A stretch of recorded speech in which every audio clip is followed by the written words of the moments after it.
ஓம் ஸ்ரீ சத்குரு மகா அகத்தியர் திருவடிகள் போற்றி போற்றி. ஓம் ஸ்ரீ கால பைரவரே போற்றி போற்றி. அனைவருக்கும் இனிய வணக்கங்கள். நாம எல்லாருமே தொடர்ந்து 343 தினங்களுக்கு 7 சக்கரங்களையும் தூய்மையுறுத்தக்கூடிய அதி அற்புதமான பயிற்சிகள், மகா காலேஸ்வரர் வழங்கிய பயிற்சிகளை தொடர்ந்து மேற்கொண்டு வருகிறோம். இப்பொழுது நம்ம மூலாதாரத்தை நிறைவு செய்து 48 தினங்கள், ஒரு மண்டல காலங்களுக்கு நிறைவு செய்து ஒரு நாள் தியான பயிற்சியை ஏற்று இப்பொழுது சுவாதிஷ்டான சக்கரத்தினை தூய்மையுறுத்தும் பயிற்சிகளை ஏற்றுக்கொண்டு வருகின்றோம்.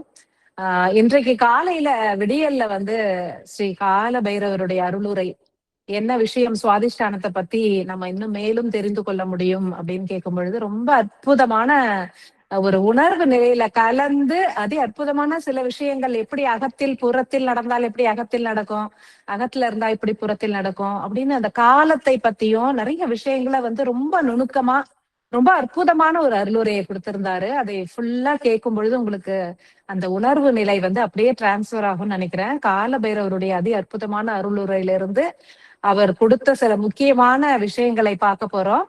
இறுதியாக இப்பொழுது நிகழ்ந்தேறிய சென்ற புதன்கிழமை அன்று குரு பூர்ணிமா, முழு நிலவு பௌர்ணமி நிகழ்ந்தேறியது. அன்று என்ன நிகழ்ந்தது, ஒரு அதி அற்புதமான ஒரு நிகழ்வு நிகழ்ந்தது. அதை பற்றி நம்ம இறுதியில பார்க்கலாம்.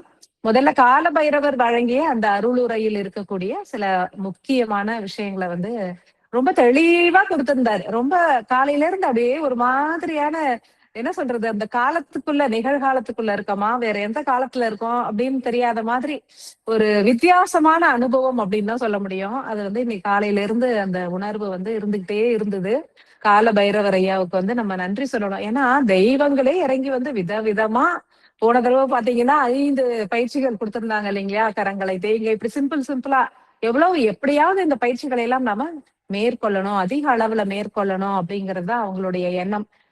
தேகம் தூய்மை அடைந்து உயிரானது ஆன்மாவோடு ஒடுங்கி பரமாத்மாவினை சென்று அடைய வேண்டும்.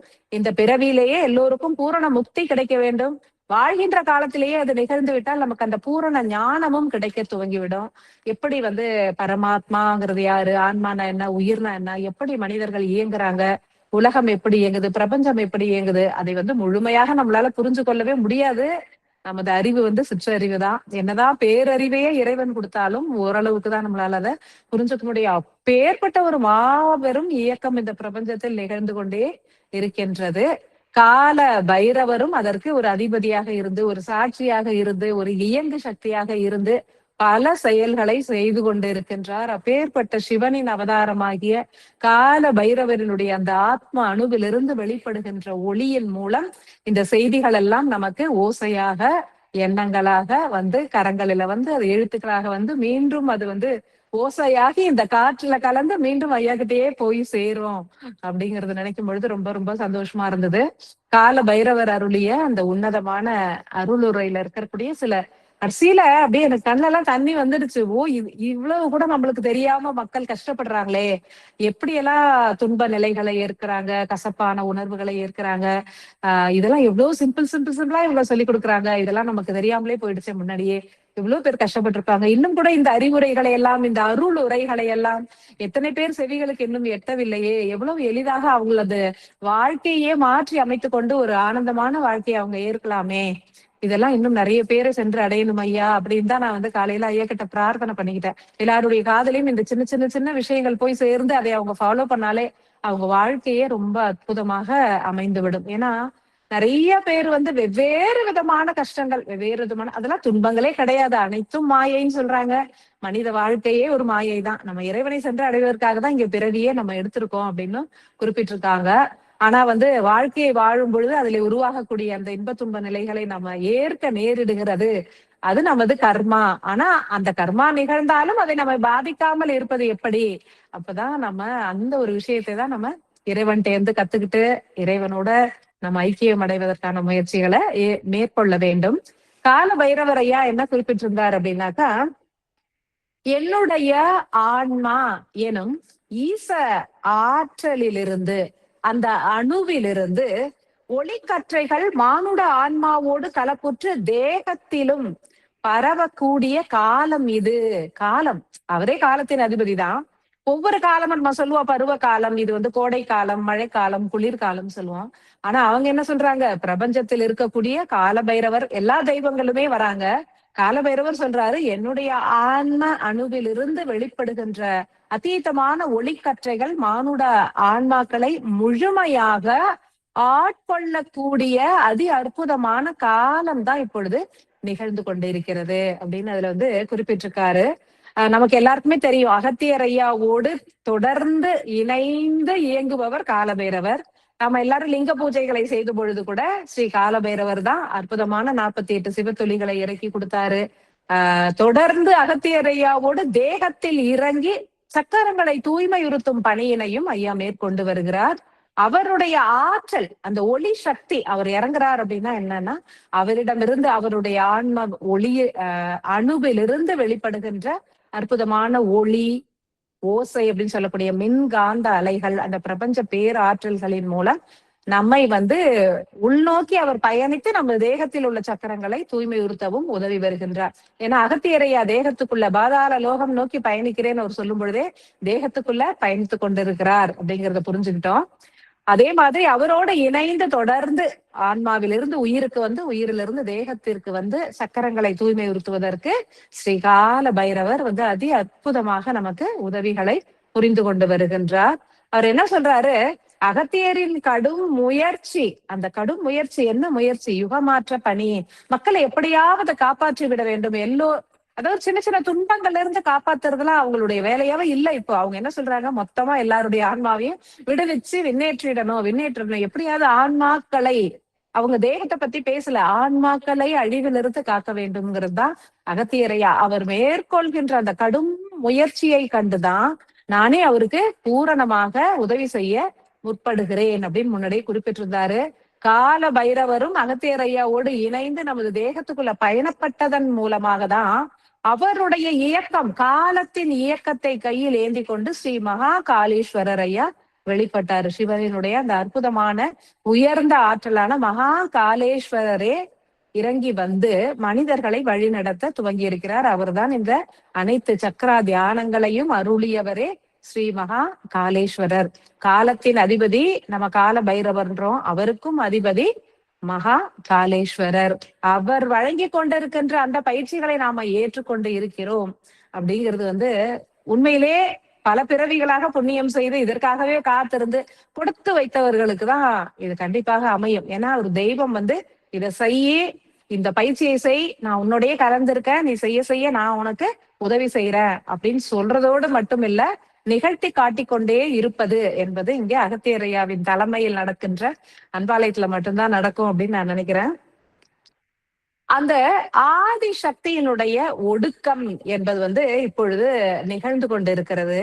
அதனால்தான் அன்னை என்ன சொல்லியிருந்தாங்க, ஆதிசக்தி அன்னை, நான் வந்து ஒடுங்குகிறேன், அதனால ஆதி சிவனார் மலர்ந்து இயங்குவார். அவர் ஒடுங்கிறதுக்கு முன்னாடி சிவனார்கிட்ட என்ன சொன்னாராம், மனிதர்களுடைய தேகத்தில் உள்ள சக்கரங்களில் அடைப்புகள், கழிவுகள் அதிகமாக உள்ளது, அதை என்னாலே தூய்மைப்படுத்த முடியல, அதனால நீங்க முதல்ல சக்கரங்களை தூய்மை உறுத்துங்க அப்படின்னு ஆதிசிவனார்கிட்ட கோரிக்கை வைத்துதான் அம்மா ஒடுங்கி இருக்காங்க. எப்படி ஆதிசக்தி ஒடுங்கினார் அப்படின்னா, அது பல கோணங்கள்ல நம்ம பார்க்கலாம். நம்ம உயிர் சக்தி தான் ஆதிசக்தி, நம்மளால உணர்ந்து கொள்ளக்கூடியது வந்து உயிர் சக்தி. அதையுமே நம்மளால பூர்ணமாக உணர்ந்து கொள்ள முடிவதில்லை. உயிர் அப்படின்னு சொன்னா என்ன, அது உணர்வுகள் அப்படின்னு கூட நம்ம எடுத்துக்கலாம். அந்த உயிர் சக்தி என்ன செய்யுது, ஒடுங்குது. உயிரினுடைய வேலை என்ன, நாம ஏன் இந்த பூமியில இந்த பிறவியை மேற்கொண்டுள்ளோம் அப்படின்னா, சில பல கர்மங்களை, ஏற்று வந்த கர்மங்களை நிறைவேற்றுவதற்கு. அதுதான் உயிரோட பணி. நீ விரைந்து விரைந்து வேலையெல்லாம் முடிச்சுட்டா என்ன செய்யும், அது தன்னுடைய பணி, தன்னுடைய சுய பணி என்ன, ஆன்மாவோடு சென்று ஒடுங்குவது, அந்த பணியை இது மேற்கொள்ள ஆரம்பித்து விடும் இல்லையா. அதனால ஆதிசக்தியின் ஒடுக்கம் நிகழ்கிறது அப்படின்னா, மனிதர்கள் எல்லோருக்குமே புற செயல்கள், ஆசைகள், தேவைகள்லாம் குன்ற துவங்கக்கூடிய காலம் உதித்து விட்டது. எல்லாருடைய உயிருமே, அன்னை ஒடுங்குறாங்கன்னா அவங்களுடைய துளி ஆகிய எல்லா உயிர் துளியுமே ஒடுங்க துவங்கும். எல்லாருக்குமே வந்து திடீர்னு ஒரு ஞானோதயம் ஏற்படுற மாதிரி ஏற்படும். இது என்ன வாழ்க்கை அப்படின்னு, புற வாழ்க்கையில இதை தேடி ஓடிக்கிட்டு இருக்கோம். இப்ப நிறைய பேர் அது மாதிரி பேச ஆரம்பிச்சுட்டாங்க. பணத்தை தேடி ஓடுறது நிறைய, ஆனா இன்னும் இருக்காங்க. ஆனா நிறைய பேரு இந்த மாயையிலிருந்து நம்ம விடுபடணும். எதை நோக்கி ஓடுறோம்? ஏன் நம்ம முன்னோர்கள்லாம் அவ்வளவு அற்புதமா வாழ்ந்தாங்க? ஏன் நம்மளால வாழ முடியல? நம்மளுக்கு ஏன் உடல்ல நோய்களே அதிகமா இருக்கு? நமக்கு ஏன் இந்த பண கஷ்டமா இருக்கு, மன கஷ்டமா இருக்கு? எல்லாம் எங்க பாரு ஓடணும், பரபரப்பு பரபரப்பு அது அதிகமா இருக்கு அப்படின்னு சிந்திக்க ஆரம்பிச்சுட்டாங்க மனிதர்கள். அப்ப எல்லாருமே யூ டர்ன் எடுத்து மறுபடியும் வந்த இடத்துக்கு போகிறதுக்கான வாய்ப்புகள் அதிகமாயிருக்கு. உயிரானது மெல்ல மெல்ல ஒடுங்க துவங்குகிறது அப்படிங்கறதுதான் இதை குறிப்பிடுகிறது அப்படின்னு சொல்றாங்க. காலத்தை பத்தி ஐயா சொல்லும் பொழுது, கால பைரவர் எனும் அணுவின் ஆற்றல், இந்த ஒளி சக்தின்னு சொல்லக்கூடிய இறை ஒளி ஒவ்வொரு ஆன்மாவினையும் ஊடுருவி பின்னர் மெல்ல மெல்ல உயிரினை சென்றடைந்து பின்னர் தேகத்தில் உள்ள அனைத்து சக்கரங்களையும் தீண்டக்கூடிய காலம் இது அப்படின்னு சொல்லியிருக்காரு. காலம் அது ரொம்ப ரொம்ப ரொம்ப இம்பார்ட்டன்ட், ரொம்ப ரொம்ப முக்கியமானது அந்த காலம் தான் அப்படிங்கறத வெவ்வேறு கோணங்கள்ல இன்னைக்கு புரிய வச்சாரு. ரொம்ப அழகா இருந்தது. என்னால எவ்வளவு எடுத்து சொல்ல முடியுமோ சொல்லுவேன். ஆனா ஐயா தான் உள்ள இருந்து பேசுறாரு. ஆனா அந்த அருளுரையை நீங்க கேட்கும் பொழுது அது எந்த மாதிரியான ஒரு உணர்வு அலைகளை உருவாக்குகிறது அப்படின்னு நிதானமா கேளுங்க. ரொம்ப ரொம்ப அற்புதமா இருந்தது. அது பல கோணங்கள்ல பல விஷயங்களை அந்த நேரத்துல அந்தந்த எழுதுற நேரத்துல உருவாக்கிச்சு. அந்த காலம் பத்தி ஐயா என்ன சொல்றாரு அப்படின்னா, பருவங்களை உருவாக்குவதும் உருமாற்றுவதும் வளர்ச்சியினை அளிப்பதும் இறுதியில் முழுமையடைந்தவற்றை நிலை மாற்றம் அடைய செய்வதும் காலம் ஒன்றே.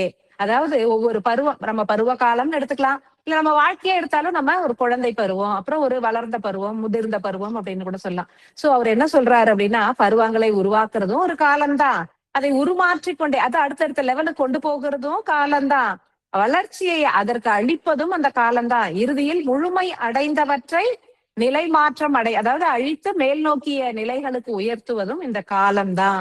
படைத்தல், காத்தல், அழித்தல், மறைத்தல், அருளல் என்று சொல்லப்படக்கூடிய அனைத்தினையும் நிகழ்த்துவதே காலம் அப்படின்னு அழகா சொல்லியிருந்தாரு. அனைத்து நிலை இயக்கங்களுக்கும் இயக்கங்களை உருவாக்கும் இயங்காத முன்னிலை ஆற்றல்களுமே காலங்களால் மாத்திரமே உருவாக்கப்படுது. அதாவது காலத்தினால என்னெல்லாம் உருவாக்கப்படுது, படைத்தல், காத்தல், அழித்தலோட அனைத்து விதமான இயக்கங்களும் உருவாகுகிறது.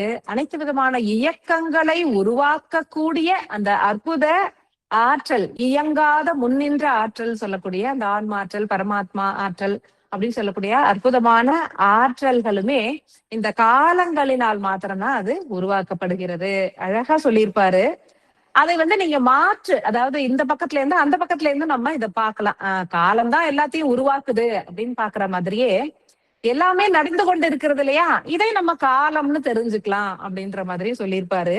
உருவாகும் அனைத்தும், உருவாக்கப்படும் அனைத்தும், உருவாக்குகின்ற ஆற்றல்கள் அனைத்தும் இணைந்து உருவாக்குவதே காலம் என்றுமே அறிந்து கொள்ளலாம் அப்படின்னு சொல்லியிருக்காரு.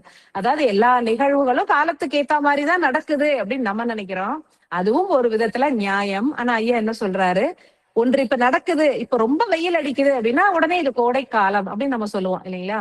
ஒரு சின்ன குழந்தை ஓடியாடி இது குழந்தை பருவம், இது குழந்தை காலம், அந்த பருவம் அப்படின்னு சொல்றோம். சோ பருவத்தை வைத்து அதை எடை போடலாம், நிகழ்கின்ற நிகழ்வுகளை வைத்து இது இந்த காலம் அப்படின்னு சொல்லலாம். உருவாகும் அனைத்தும், தன்னிச்சையாக உருவாகுகின்ற அனைத்தும், உருவாக்கப்படும் அனைத்தும், ஏதோ ஒரு சக்தியால உருவாக்கப்படும் அனைத்தும், உருவாக்குகின்ற ஆற்றல்கள் அனைத்தும், எதனை எல்லாத்தையும் உருவாக்குறதுன்னு ஒரு ஆற்றல் இருக்கு இல்லையா, அந்த ஆற்றல்கள் எல்லாமே இணைந்து செயல்படுவதுதான் நாம காலம் அப்படின்னு தெரிஞ்சுக்கலாம் அப்படின்னு சொல்லியிருந்தாரு. அத எழுத அப்படியே உடம்பெல்லாம் புல்ல அரிச்சது, ரொம்ப இன்ட்ரெஸ்டிங்கா இருந்தது. ரொம்ப டீட்டெயிலிங்கா சொல்லியிருந்தாரு. அந்த காலம் இப்படி வச்சுக்கலாம், அப்படி வச்சுக்கலாம். இதை ஏன் கொண்டு வராரு, சுவாதிஷ்டான சக்கரத்துக்கும் இதுக்கு என்ன சம்பந்தம் அப்படின்னு நம்ம நினைச்சுக்கிட்டே வரும்போது அழகா அப்படியே கொண்டு அதி அற்புதமான விஷயங்களை சொல்லியிருக்காரு. காலம் அனைத்தையும் உருவாக்குகிறது அப்படின்னு நம்ம நினைச்சுக்கலாம். அனைத்து நிலைகளும் உருவாக்குவதே காலம் என்றும் நாம நினைத்து கொள்ளலாம் அப்படின்னு சொல்றாரு. காலம்தான் எல்லாத்தையும் உருவாக்குது அப்படின்னு சொல்லலாம். எல்லாமே உருவாக்கப்படுகிறது இல்லையா, அந்த உருவாக்கப்பட்ட ஒன்றுதான் காலம் என்றும் நீங்கள் அறிந்து கொள்ளலாம் அப்படின்னு சொல்லியிருக்காரு. 2 முனை அப்படின்னு சொல்றாரு. அதாவது ஒரு நூல் எடுத்துக்கிறோம், ஒரு ஒரு முனை இருக்கு, இன்னொரு முனை இருக்கு, எட்ஜ், இந்த எட்ஜ் இருக்கு, அந்த சோ இங்கேருந்து அந்த நுனியிலேருந்து வந்தாலும் நூலுக்குள்ள பயணப்படலாம். இங்கேருந்து அதாவது ஒரு ஒரு ரோடு இருக்குன்னு கூட வச்சுக்கலாம். இந்த ஊர்ல இருந்து இன்னொரு ஊருக்கு போறோம், இங்கேருந்து துவங்கினாலும் அந்த ஊருக்கு போலாம், அங்கேருந்து துவங்கினாலும் இங்க வரலாம் அப்படின்ற மாதிரி 2 முனைகள் அப்படின்னு அதை வந்து குறிப்பிட்டிருப்பாரு. அந்த 2 முனைகளுமே வந்து காலத்தினுடைய ஒரு விஷயமாக நம்ம புரிஞ்சு கொள்ளலாம். இப்படி போட்டாலும் அது காலம், அப்படி வந்தாலும் அது காலம் அப்படிங்கிறத புரிஞ்சு கொள்ளலாம். காலத்தினால் அனைத்தும் நிகழ்கிறது, அனைத்தும் நிகழ்வதே காலம். 2மே அவர் வந்து குறிப்பிட்டிருக்காரு அதுல. இதுல சுவாதிஷ்டான சக்கரத்திற்கு சீரமைப்பதற்கான பயிற்சிகளை நம்ம மேற்கொண்டு வருகிறோம் இல்லையா? இதற்கு இதை வந்து எப்படி ஒப்பிடுகிறார் அப்படின்னு பார்க்கும் பொழுது ரொம்ப அதிசயமா இருந்தது. அப்படியே எழுத வர வர வர வர அதுங்க எப்படி கொண்டு வந்தாங்க. ஒரு சின்ன விஷயம் அது எவ்வளவு பெரிய மாற்றங்களை உருவாக்குகிறது அப்படின்னு நினைக்கும் பொழுதே ரொம்ப ஆனந்தமா இருந்தது. இவ்வளவு விஷயங்கள், நுண்ணியமான விஷயங்களை இவ்வளவு தெளிவாக தெய்வங்களே எடுத்து உரைக்கிறார்களே அப்படின்னு இருந்தது. ஐயா என்ன சொல்றாரு அப்படின்னா, தேக சக்கரங்கள் எல்லாம் வந்து உருவாக்கப்பட்டவை. இப்பதான் முதல்ல சொல்லியிருந்தாங்க இல்லையா, தன்னிச்சையாக உருவாகுபவை உண்டு, உருவாக்கப்படுபவை உண்டு, அனைத்தையும் உருவாக்கும் ஆற்றலும் உண்டுன்னு சொல்லியிருந்தார். அது மாதிரி தேக சக்கரங்கள் எல்லாம் உருவாக்கப்பட்டவை. ஆன்மாவும் உயிரும் இணைந்து உருவாக்குகின்றதுதான் இந்த தேகம். இந்த தேகத்தில் உள்ள சக்கரங்களும் ஆன்மாவும் உயிரும் இணைந்துதான் உருவாக்குகிறது. அதனால உருவாக்கப்பட்டவை அப்படின்னு சொல்றாரு. சக்கரங்களை, நமது உடலில் உள்ள 7 சக்கரங்களையும் உருவாக்கப்பட்டவை அப்படின்னு சொல்றாரு. அடுத்தது உயிர் அப்படின்னு எடுத்துக்கிட்டோம்னா தன்னிச்சையாக உருவானது அப்படின்னு குறிப்பிட்டிருப்பாரு. தன்னிச்சையாக உருவாகுது. எப்படி உருவாகுது? ஆன்மாவிலிருந்து அந்த 4 கனிம வள ஆற்றல்களை உள்ளடக்கிய 2 பாதரசம் வெள்ளி என்று அழைக்கப்படக்கூடிய காந்த ஆற்றல், தங்கம் தாமிரம் என்று அழைக்கப்படக்கூடிய அந்த மின் ஆற்றல், 2ஐயும் இணைத்து உருவாகக்கூடியதுதான் ஒரு ஆன்மா. அதிலிருந்து பிரிந்து, தன்னிச்சையாக பிரிந்து வந்து இயங்குவதுதான் உயிர் அப்படின்னு அதுல குறிப்பிட்டிருப்பார். தன்னிச்சையாக பிரிந்து வந்து இயங்குவது உயிர். ஆன்மா என்ன செய்யுது அப்படின்னா அனைத்தினையும் உருவாக்குது. தன்னிடமிருந்து உயிரினை பிரித்து அனுப்புகிறது. அப்புறம் அந்த உயிருக்கு ஆற்றல்களை கொடுக்குது. உயிரோட சேர்ந்து இந்த தேகத்தில் உள்ள சக்கரங்களை எல்லாம் வடிவமைத்து தேகத்தில் உள்ள ஒவ்வொரு உறுப்புகளையும் உருவாக்குவதே ஆன்ம துகள்கள் தான், உயிர் சக்தியின் துணை கொண்டு அப்படின்னு சொல்லியிருக்காங்க. அப்புறம் பரமாத்மா அப்படின்னா என்ன? அனைத்து விதமான செயல்களுக்கும் மூல ஆற்றலை அருள்கின்றவர் பரமாத்மா என்கின்ற அந்த அற்புதமான ஒளி சக்தி ஆன்மாவிற்கும் உயிருக்கும் தேகத்தில் உள்ள சக்கரத்திற்கும் கீழே மூலாதாரம் வரைக்கும் இன்னும் பூமிக்குள்ளேயும் போகிற அளவுக்கும் ஆற்றல்களை அழித்து கொண்டே இருப்பது எது அப்படின்னு பாத்தீங்கன்னா பரமாத்மா என்று சொல்லக்கூடிய அற்புதமான ஒளி சக்தி அப்படின்னு குறிப்பிட்டிருக்காரு. நம்ம வந்து காலத்தை வந்து நம்ம எப்படி உணரலாம் அப்படின்னா, எண்ணம் ரொம்ப ரொம்ப அழகா இருந்தது. இது அப்படியே அந்த க்ஷணம், அதை நான் சொல்லும் பொழுதே கூட நீங்க அப்படியே அந்த இடத்துக்கு போய் பாருங்க. அற்புதமான, ஏன்னா அவங்க சொல்லும் பொழுதே, இப்போ அவங்கதான் சொல்லிட்டு இருக்காங்க, நான் எழுதும் பொழுது அவங்கதான் சொன்னாங்க, காலபைரவர் ஐயா தான். அப்படியே அதை ஃபீல் பண்ணி பாத்தீங்கன்னா பயங்கர ஒரு, என்ன சொல்றதுன்னு எனக்கு தெரியல, அந்த மாதிரியான உணர்வுகள் வந்து ரொம்ப அழகா உருவானது. அதை வந்து பகிர்ந்துக்கிறேன். என்ன சொல்லியிருக்காரு அப்படின்னா, எண்ணம், சிந்தனை, அறிவு என்றெல்லாம் அழைக்கப்படும் மனம் எனும் கருவியை அசையாத மூல பரம்பொருளோடு பிணைத்து விட்டால் காலம் கடந்த நிலை உருவாகும், கால நேரமே ஸ்தம்பிக்கும் அப்படின்னு சொல்லியிருக்காரு. அதாவது நமது அறிவு, சிந்தனைகள், எண்ணங்கள் எல்லாமே எதை சார்ந்ததுன்னா மனம் எனும் கருவியை சார்ந்தது அப்படின்னு குறிப்பிடுறார். இந்த மனதை கொண்டு போய் பரமாத்மா அப்படின்னு சொல்லக்கூடிய இந்த பிரபஞ்ச பேராற்றல்களோடு, இந்த உயர்வான ஒளி சக்தியோடு, சூரியனின் மையத்தில் வீற்றிருக்கும் அற்புதமான பரம ஒளியோடு நாம் நமது மனதினை பிணைத்து விட்டால் காலம் கடந்த நிலையில் வீற்றிருப்போம் அப்படின்னு சொல்லி குறிப்பிட்டிருக்காரு. காலத்தை வந்து நம்ம ஈஸியா கடந்துட முடியும் அப்படிங்கிறதுக்கும் ஒரு எக்ஸாம்பிளா எடுத்துக்கலாம். ஆனா கூடவே என்ன சொல்றாரு அப்படின்னா, 60 நாழிகையும் பரமாத்மாவோடு மனதினை குழைத்து குழைத்து செயல் புரிவது அபூர்வம் அப்படின்னு குறிப்பிட்டிருக்காரு. குழைத்துன்னு அவரு கையில எழுதும் பொழுதே மனம் அப்படியே குழையுது, பரமாத்மாவோட குழைந்து கரைந்து அந்த நிர்மலமான நிலைக்கு ஏதுமற்ற தன்மைக்கு போயிட மாட்டோமா, வேண்டாம் போதும் போயிடலாம், கரைஞ்சிடலாம், அப்படி கரைஞ்சிடலாம் அப்படிங்கிற ஒரு எண்ணம் உள்ள உதிச்சது. ரொம்ப அற்புதமாக இருந்தது. அவரு சொல்லும் பொழுதே குழைந்துன்னு சொல்லும்போது குழையுது மனசு அப்படியே. பரமாத்மா கிட்ட அந்த சூரியனுடைய மைய இருக்கக்கூடிய அந்த ஒளி கற்றைகளோடு எந்த மாதிரியான உங்களுக்கு தோணலாம். அந்த பரமாத்மாங்கிறது ஒரு ரூபமாகவும் தோணலாம், ஒளியாகவும் தோணலாம், ஏதுமற்ற வெற்றிடமாகவும் உங்களுக்கு தோணலாம். ஒவ்வொருவருக்கும் ஒவ்வொரு அனுபவம் ஏற்படும். அது ஒரு அந்த மாதிரி மனதை கொண்டு போய் அங்க அப்படியே சொருகி அப்படியே நிலைக்க வச்சிடணும். அப்படி நிலைக்க வச்சுட்டா அப்படி ஒரு அற்புதமான ஆற்றல் நம்ம கிடைக்கும். மனம் காலத்தை கடந்து இயங்காது, அப்படியே இயங்காத நிலையில நம்ம இருக்க ஆரம்பிச்சிருவோம். ஆனா இது ரொம்ப ரொம்ப அபூர்வம். 60 நாழிகை இருக்க முடியாது அப்படின்னு அவரே குறிப்பிட்டிருக்காரு. வெகு அபூர்வம் அப்படின்னு குறிப்பிட்டிருக்காரு. நம்ம அந்த ஒரு நிலையில சில நாழிகைகளாவது நம்ம இருக்க தினமும் முயற்சிகள் மேற்கொள்ள வேண்டும். தியானம் பண்றது, அமைதியா உட்காருது, அது ரொம்ப பல நேரங்கள்ல தியானம் பண்ணா கூட இந்த அளவுக்கு டீப்பா போகாது. சில தருணங்கள் நம்ம எல்லாருக்குமே தெரியும். ஒரு சில நேரங்கள்ல, ஏன்னா அதுதான் அந்த பிரபஞ்ச சக்தி. பிரபஞ்சத்துல என்னென்னைக்கு என்னென்ன மாதிரி ஆற்றல் வருது, எந்தெந்த இடத்துல, எந்த பூமியில, எந்த கோயில்கள் கிட்ட, எந்த ஸ்தலத்துல என்ன மாதிரி ஆற்றல் வருது, எல்லாம் நம்ம முன்னோர்கள், ரிஷிகுலத்தோர், சித்தர்கள்லாம் கண்டுபிடிச்சு அற்புதமா எழுதி வச்சிருக்காங்க. அந்தந்த இடத்துக்கு போகும் பொழுதோ, இல்ல அந்தந்த கால நேரத்துல, அந்த பிரம்ம முகூர்த்தத்துல, சில முக்கியமான தினங்களிலே அப்படி வரக்கூடிய அந்த ஆற்றல் நம்மை எளிதாக அந்த மையத்திற்கு கொண்டு சென்று கொஞ்ச நேரத்துக்கு அப்படியே நிர்மல தன்மையை உருவாக்கும். மனமற்ற நிலை அப்படின்னு சொல்லக்கூடிய சில நிமிடங்கள் இருக்கலாம், சில நொடி பொழுதுகளாவது இருக்கலாம். அப்படியே ஸ்தம்பித்து போயிடு, காலமே ஸ்தம்பித்துட்ட மாதிரி. கை எங்க இருக்கு, கால உணர்வே இருக்காது, எண்ணங்களே வராது, சிந்தனைகளே வராது. அப்படிப்பட்ட நிலை வெகு அபூர்வமாக சில மணித்துளிகள் நிகழலாம். அப்போ மனம் அப்படிங்கிறது அங்க போயிடுச்சுன்னா காலம் கடந்த நிலை உருவாகும் அப்படின்னு குறிப்பிட்டிருக்காரு. அதே மாதிரி நம்ம உருகி உருகி தியானம் பண்ற அந்த நேரத்துல சில நேரங்கள்ல பரமாத்மாவோடு பூரணமாக மனம் ஐக்கியம் அடையும் சில மணித்துளிகள். மத்த நேரத்துல ஆன்மாவோடு நம்ம ஐக்கியம் அடையும் பொழுது அந்த அன்பு, ஆன்மானாலே சிவம், அன்பே சிவம் அப்படின்னு சொல்லக்கூடிய நமது ஆன்மாவோடு நாம ஐக்கியம் அடைகின்ற அந்த நேரத்துல ஒரு அன்பு உள்ளே இருந்து பெருகுவதை நாம கவனிக்கலாம். மனதை கொண்டு போய் ஆன்மாவினிடம் நாம செலுத்தணும்.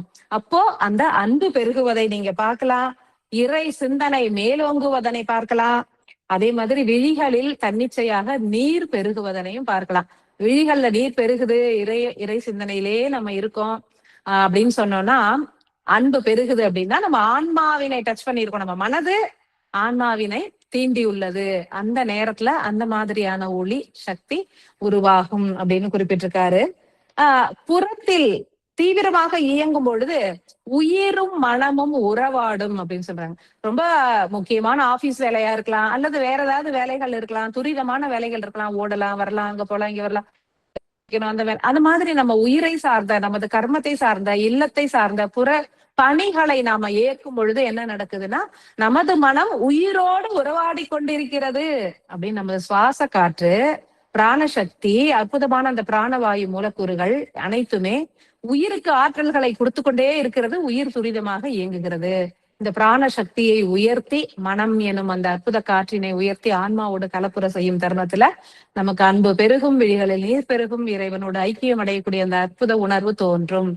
அதையும் கடந்து பரமாத்மாவோடு அபூர்வமாக நமது மனம் ஒன்றினால் அது அவங்களுக்கு ஏற்படுற அந்த உணர்வை வைத்துதான் நம்ம சொல்ல முடியும் அப்படின்னு சொல்றாங்க. இப்ப என்ன சொல்றாரு, மெல்ல மெல்ல அப்படியே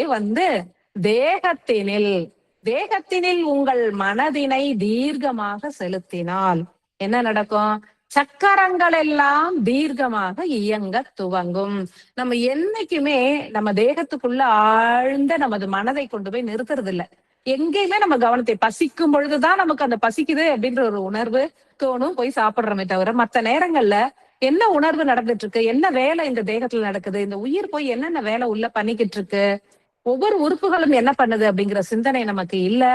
நிறைய ஆற்றல்கள் உள்ளே எப்படி பரிமாற்றம் நடந்து கொண்டு இருக்கிறது, சக்கரங்கள் எப்படி இயங்குது, எப்படி இயங்காது தடைப்பட்டு இருக்கிறது, என்ன வலிகள் வேதனைகளை அங்கே உருவாக்குகிறது அப்படிங்கறதே நம்ம கண்கூடா நம்ம உட்கார்ந்து பாக்குறது இல்ல அப்படிங்கறத சொல்றாங்க. அதனால மனதினை, முழு கவனத்தினை, எண்ணத்தினை, சிந்தனையினை தேகத்தில் செலுத்துங்கள். தேகத்தில் செலுத்தும் பொழுது உங்களது சக்கரங்கள் எவ்விதம் இயங்குகிறது, எவ்விதம் அடைப்புகளை ஏற்றிருக்கிறது, என்னென்ன கழிவுகள் எங்கெங்க இருக்கு. சில பேர்லாம் கண்டுபிடிப்பாங்க, இந்த இடத்துல இந்த சக்கரம் எனக்கு சரியா வேலை செய்யல, அதெல்லாம் சில முன்னெல்லாம் நான் கேள்விப்பட்டிருக்கேன். அது மாதிரி சொல்லும் பொழுது ரொம்ப ஆச்சரியமா இருக்கும். இது உடம்புல சக்கரமே எங்க இருக்குன்னு தெரியல. இந்த சக்கரம் இந்த நேரத்துல இயங்கல. இந்த சக்கரம் இப்ப ரொம்ப சூப்பரா இருக்குது. இவங்களுக்கு இந்த சக்கரம் நல்லா ஆக்டிவேட் ஆயிருக்கு அப்படின்னு. இப்பொழுது வந்து புரிந்து கொள்ள முடியுது. மூலாதார சக்கரம் ரொம்ப ஆக்டிவேட் ஆயிருக்கு, நல்ல கிளீன் ஆயிருக்கு, சீரமைக்கப்பட்டு இருக்கு அப்படின்னா தேகம் பொலிவாக இருக்கும், நோய்கள் கம்மியா இருக்கும், நல்லா தீர்க்கமா உட்கார முடியும், பத்மாசனத்தில் பல மணித்துளிகள் உட்கார முடியும், நிலத்துல நல்ல நடக்க முடியும், கை வீசி ஜாலியா நம்ம செருப்பு போடாம அழகா நடக்க முடியும், மலையேற்றம் பண்ண முடியும். நிறைய விஷயங்களை புரிந்து கொள்ள முடியுது. ஓ, மூலாதார சக்கரம் யாருக்கு நல்லா இருக்குங்கிறத நாமளும் தெரிஞ்சுக்கலாம், எதிர்க்கிறவங்களுக்கு பார்த்து நம்மள தெரிஞ்சுக்கலாம். அந்த அளவுக்கு நம்மளுக்கு ட்ரைனிங் கொடுத்து வச்சிருக்காரு ஐயா. இப்ப சுவாதிஷ்டானத்தை பத்தி தெரிந்து கொள்ளக்கூடிய அற்புதமான வாய்ப்புகள் தான் நமக்கு இப்ப உருவாகி இருக்கு. அதுல வந்து ஐயா என்ன சொல்றாரு அப்படின்னாக்கா, இந்த யோக பயிற்சியும் ஒற்றைக்கால் தவம் செய்யறோம் இல்லையா, அப்புறம் தியான பயிற்சியும் செய்து கொண்டிருக்கிறோம் இல்லையா, இதெல்லாம் காலத்தின் கடை அங்கத்திலிருந்து மூல அங்கம் வரை பிரயாணம் மேற்கொண்டிட உதவும் அப்படின்னு சொல்றாங்க. காலத்தினுடைய கடை அங்கம், அதாவது கடைசி துளி, காலத்தினுடைய எண்டு அப்படின்னு வச்சுக்கலாம். அதுல இருந்து காலத்தின் துவக்கம் அது வரைக்கும் நம்ம இந்த பக்கமும் அந்த பக்கமும் பயணிப்பதற்கு இந்த சக்கரங்கள் தான் உதவும் அப்படின்னு சொல்றாங்க. அதாவது காலத்தின் துவக்கம், காலத்தின் எல்லை அப்படின்னு நம்ம சக்கரங்களே நம்ம கூட எடுத்துக்கலாம். மூலாதாரத்திலிருந்து சகசிராரா வரைக்கும் தூய்மை அடைந்து எல்லாம் ஒரே நேர்கோட்டுல இருந்ததுன்னா அந்த அற்புதமான மனம் ஒடுங்கிய நிலை நமக்கு உருவாகும். இந்த பயிற்சிகள் அற்புதமான பலனை அளிக்கும் அப்படின்னு சொல்றாரு. ஒற்றைக்கால் தவம் செய்யும் போது முழு கவனத்தினையும் நீங்க எங்க வைக்கணும்? சுவாதிஷ்டானத்துல வைக்கணும். உங்களுடைய கால் எப்படி இயங்குகிறது, அந்த கால்ல போய் நம்ம பிரஸ் பண்ணும் பொழுது நரம்புகள், வேண்டாத நரம்புகளுக்கெல்லாம் ரத்த ஓட்டம் போகாமல் எப்படி தடை செய்கிறது, நல்ல நல்ல நரம்பிழைகளுக்கு எப்படி ரத்த ஓட்டம் போகுது, என்ன மாதிரி விஷயங்கள் உள்ள நடக்குது அப்படின்னு ஆழ்ந்த கவனத்தினை, சிந்தனைகளை சிதற விடாது மனதினை குவித்து உங்களுடைய சுவாதிஷ்டான சக்கரம், அதை இடுப்பை சுத்தி இருக்கக்கூடிய பகுதிகளில் என்னென்ன மாற்றங்கள் நடக்குது, இந்த கால்கள் நிக்கிற கால்கள்ல பாதங்களில் இருந்து எப்படி அந்த குருதி ஓட்டம் நிகழ்கிறது, எப்படி மாற்றம் ஏற்படுது, எங்க விறுவிறுன்னு இருக்கு, எங்க வந்து ஸ்டக் ஆகுது அப்படிங்கறது எல்லாம் கவனமா. இப்ப சில நேரத்துல நம்ம ஃபுல் கவனம் வச்சாலும் ஒண்ணுமே தெரியாது, என்ன நடக்குதுன்னே நம்மளுக்கு தெரியாது, கொஞ்சம் கால் வலி தெரியும், அவ்வளவுதான். ஆனா நீங்க முழுமையான கவனத்தை வைத்து வைத்து வைத்து பயிற்சிகளை செய்தால் உங்களுக்கு வந்து நன்றாக தெரியும் சுவாதிஷ்டான சக்கரம் எங்க இருக்கு, அது எப்படி சுத்துது, நேர சுத்துதா, சைட்ல சுத்துதா, மேல சுத்துதா, அதுல இருந்து என்ன மாதிரியான கெமிக்கல்ஸ் உருவாகுது, அது எங்க உறுப்புகளுக்கு எல்லாம் உணவை கொண்டு போய் அந்த கெமிக்கல்ஸ் கொடுக்குது, அது எந்த மாதிரியான இயக்கத்தை வந்து நம்ம உடலிலே உருவாக்குகிறது அப்படிங்கிறத துல்லியமாக உணரலாம். ஊனுடலே ஆலயம்ன்றது நம்ம உடலுக்குள்ள நடக்கிறத, உள்ளதான் இறைவன் இருக்காருன்னா ஒரு ஒரு உறுப்புகளுமே ஒவ்வொரு இறைவன் தான். அதை நாம உணர்வதற்கான பயிற்சிகளை ரொம்ப முழு கவனத்தோடு ஏற்றுக்கொள்ளுங்கள். இந்த காலம் உங்களுக்கு உதவி செய்யும். ஏன்னா இந்த ஒரு மண்டல காலம், இந்த 48 தினங்களுக்கு கூடவே இருந்து கால பைரவர் ஐயாவே இந்த சக்கரங்களை தூய்மையுறுத்த நமக்கு உதவுறார் அப்படின்னாக்கா கண்டிப்பாக இது ஒரு அற்புதமான கால அங்கம். நமக்கு யாரெல்லாம் அடுத்தடுத்து பயிற்சிகள் மேற்கொள்கிறார்களோ அவர்களுக்கும் ஐயா உதவுவார். இந்த கால அங்கத்துல பயிற்சிகளை துல்லியமாக ஐயாவுக்கு வாக்கு கொடுத்திருக்கோம் இல்லையா, நம்ம கண்டிப்பாக எல்லா பயிற்சிகளையும் மேற்கொள்வேன், நம்ம வந்து ஒரு நாளும் விடாம செய்வேன் அப்படின்லாம் ஐயாவுக்கு வாக்கு கொடுத்திருக்கோம், அகத்தியர் ஐயா, சத்குரு ஐயாவுக்கு. அதனால விடாம நம்ம கண்டிப்பாக செய்யும் பொழுது ஒரு மண்டல காலம் முடியும் பொழுது இதனுடைய பலனை வந்து அற்புதமாக நம்ம தெரிஞ்சுக்கலாம் அப்படின்னு சொல்றாரு. இதுல வந்து ஐயா மெல்ல மெல்ல எங்க வந்தாரு, நம்ம இந்த ஒற்றைக்கால் தவ பயிற்சியில முழு கவனம் செலுத்துங்க. அதே மாதிரி தியானம் பண்ண உட்காரும் பொழுது அந்த மியூசிக் எல்லாம் அற்புதமா நம்மளுக்கு வந்து அந்த இடத்துக்கு கூட்டிட்டு போயிடும். அவங்க சொல்ற இடத்துக்கு இந்த நேரம் சுவாதிஷ்டானத்துக்கு போங்கன்னா அது எங்க இருக்கோ கவனம் முழுவதும் சுவாதிஷ்டானத்துக்கு போகுது, பிரபஞ்ச பேராற்றல்களை ஈர்க்குது, உள்ள தள்ளுது, நிறைய விஷயங்கள் தன்னிச்சையாகவே நடக்குது. ஆனா நம்ம முழு கவனத்தினையும் அங்கே வைக்க வேண்டும் அப்படின்னு சொல்லியிருக்காரு. ஒற்றைக்கால் தவம் செய்யறோம், அடுத்தது தியான பயிற்சிகளை செய்யறோம். இன்னொன்னு ஐயா வந்து குறிப்பிட்டிருக்கிறது எல்லாமே வந்து எதையாவது ஒண்ணு நம்ம மிஸ் பண்ணிட்டோம் அப்படின்னா அது ரொம்ப வலுவுறுத்தி அதை திருப்பி அதை வந்து கொண்டு வராரு. ஒற்றைக்கால் தவத்தினுடைய பலனை பத்தி சொன்னாரு. இதை செய்ய முடியாதவங்களுக்குன்னு ஒரு சின்ன சின்ன பயிற்சிகளை எல்லாம் கொடுத்தாரு. அதுல வந்து ஒரு அற்புதமான அந்த ஒரு விஷயம் கொடுத்திருப்பாங்க. நம்ம யூடியூப்ல போட்டு அந்த இதை தியானத்தை பண்ணும் பொழுது அந்த கடைசியில ஒரு வார்த்தை, கசப்பு சுவையினை ஏற்க கடவுது அப்படின்னு சொல்லுவாங்க. கசப்பு சுவையுடைய உணவினை நம்ம வந்து தினமும் வந்து உணவுல சேர்த்துக்கணும் அப்படின்னு சொல்லியிருப்பாங்க. நிறைய பேர் அதற்கு முக்கியத்துவம் கொடுக்கவில்லை அப்படிங்கறது வந்து நான் புரிஞ்சுக்கிட்டேன். ஏன்னா அவ்வளவு வலியுறுத்தி இந்த கசப்பு சுவையை பத்தி இன்னைக்கு அவ்வளவு பெரிய டாபிக்கா ஐயா கொடுத்திருக்காரு. சோ கசப்பு சுவையினை அதிக அளவுல மக்கள், அதாவது நாம பயிற்சிகளை மேற்கொள்பவர்கள் மற்றும் அனைத்து மக்களுமே ஏற்றுக்கொள்ளவில்லை அப்படிங்கறது வந்து ஐயா கண்டுபிடிச்சிருக்காரு. அவர் கூட இருக்காரு, பாத்துக்கிட்டு இருப்பாரு. இப்ப மூலாதாரத்தை வந்து கணபதி பார்த்து பார்த்து சொன்ன மாதிரி நம்ம சத்குரையா எப்பவுமே இருக்காரு. கால பைரவர் கூடவே இருந்து நம்ம மக்கள் நிறைய பேர் கசப்பு உணவு சாப்பிட மாட்டேங்கிறாங்க அப்படின்னு சொல்லிட்டு கண்டுபிடிச்சிட்டு அதுக்காகவே இது முக்கியத்துவம் கொடுத்து இந்த பாயிண்ட கொடுத்திருக்காரு அப்படிங்கிறது நான் புரிஞ்சுக்கிட்ட ஒரு விஷயமா இருந்தது.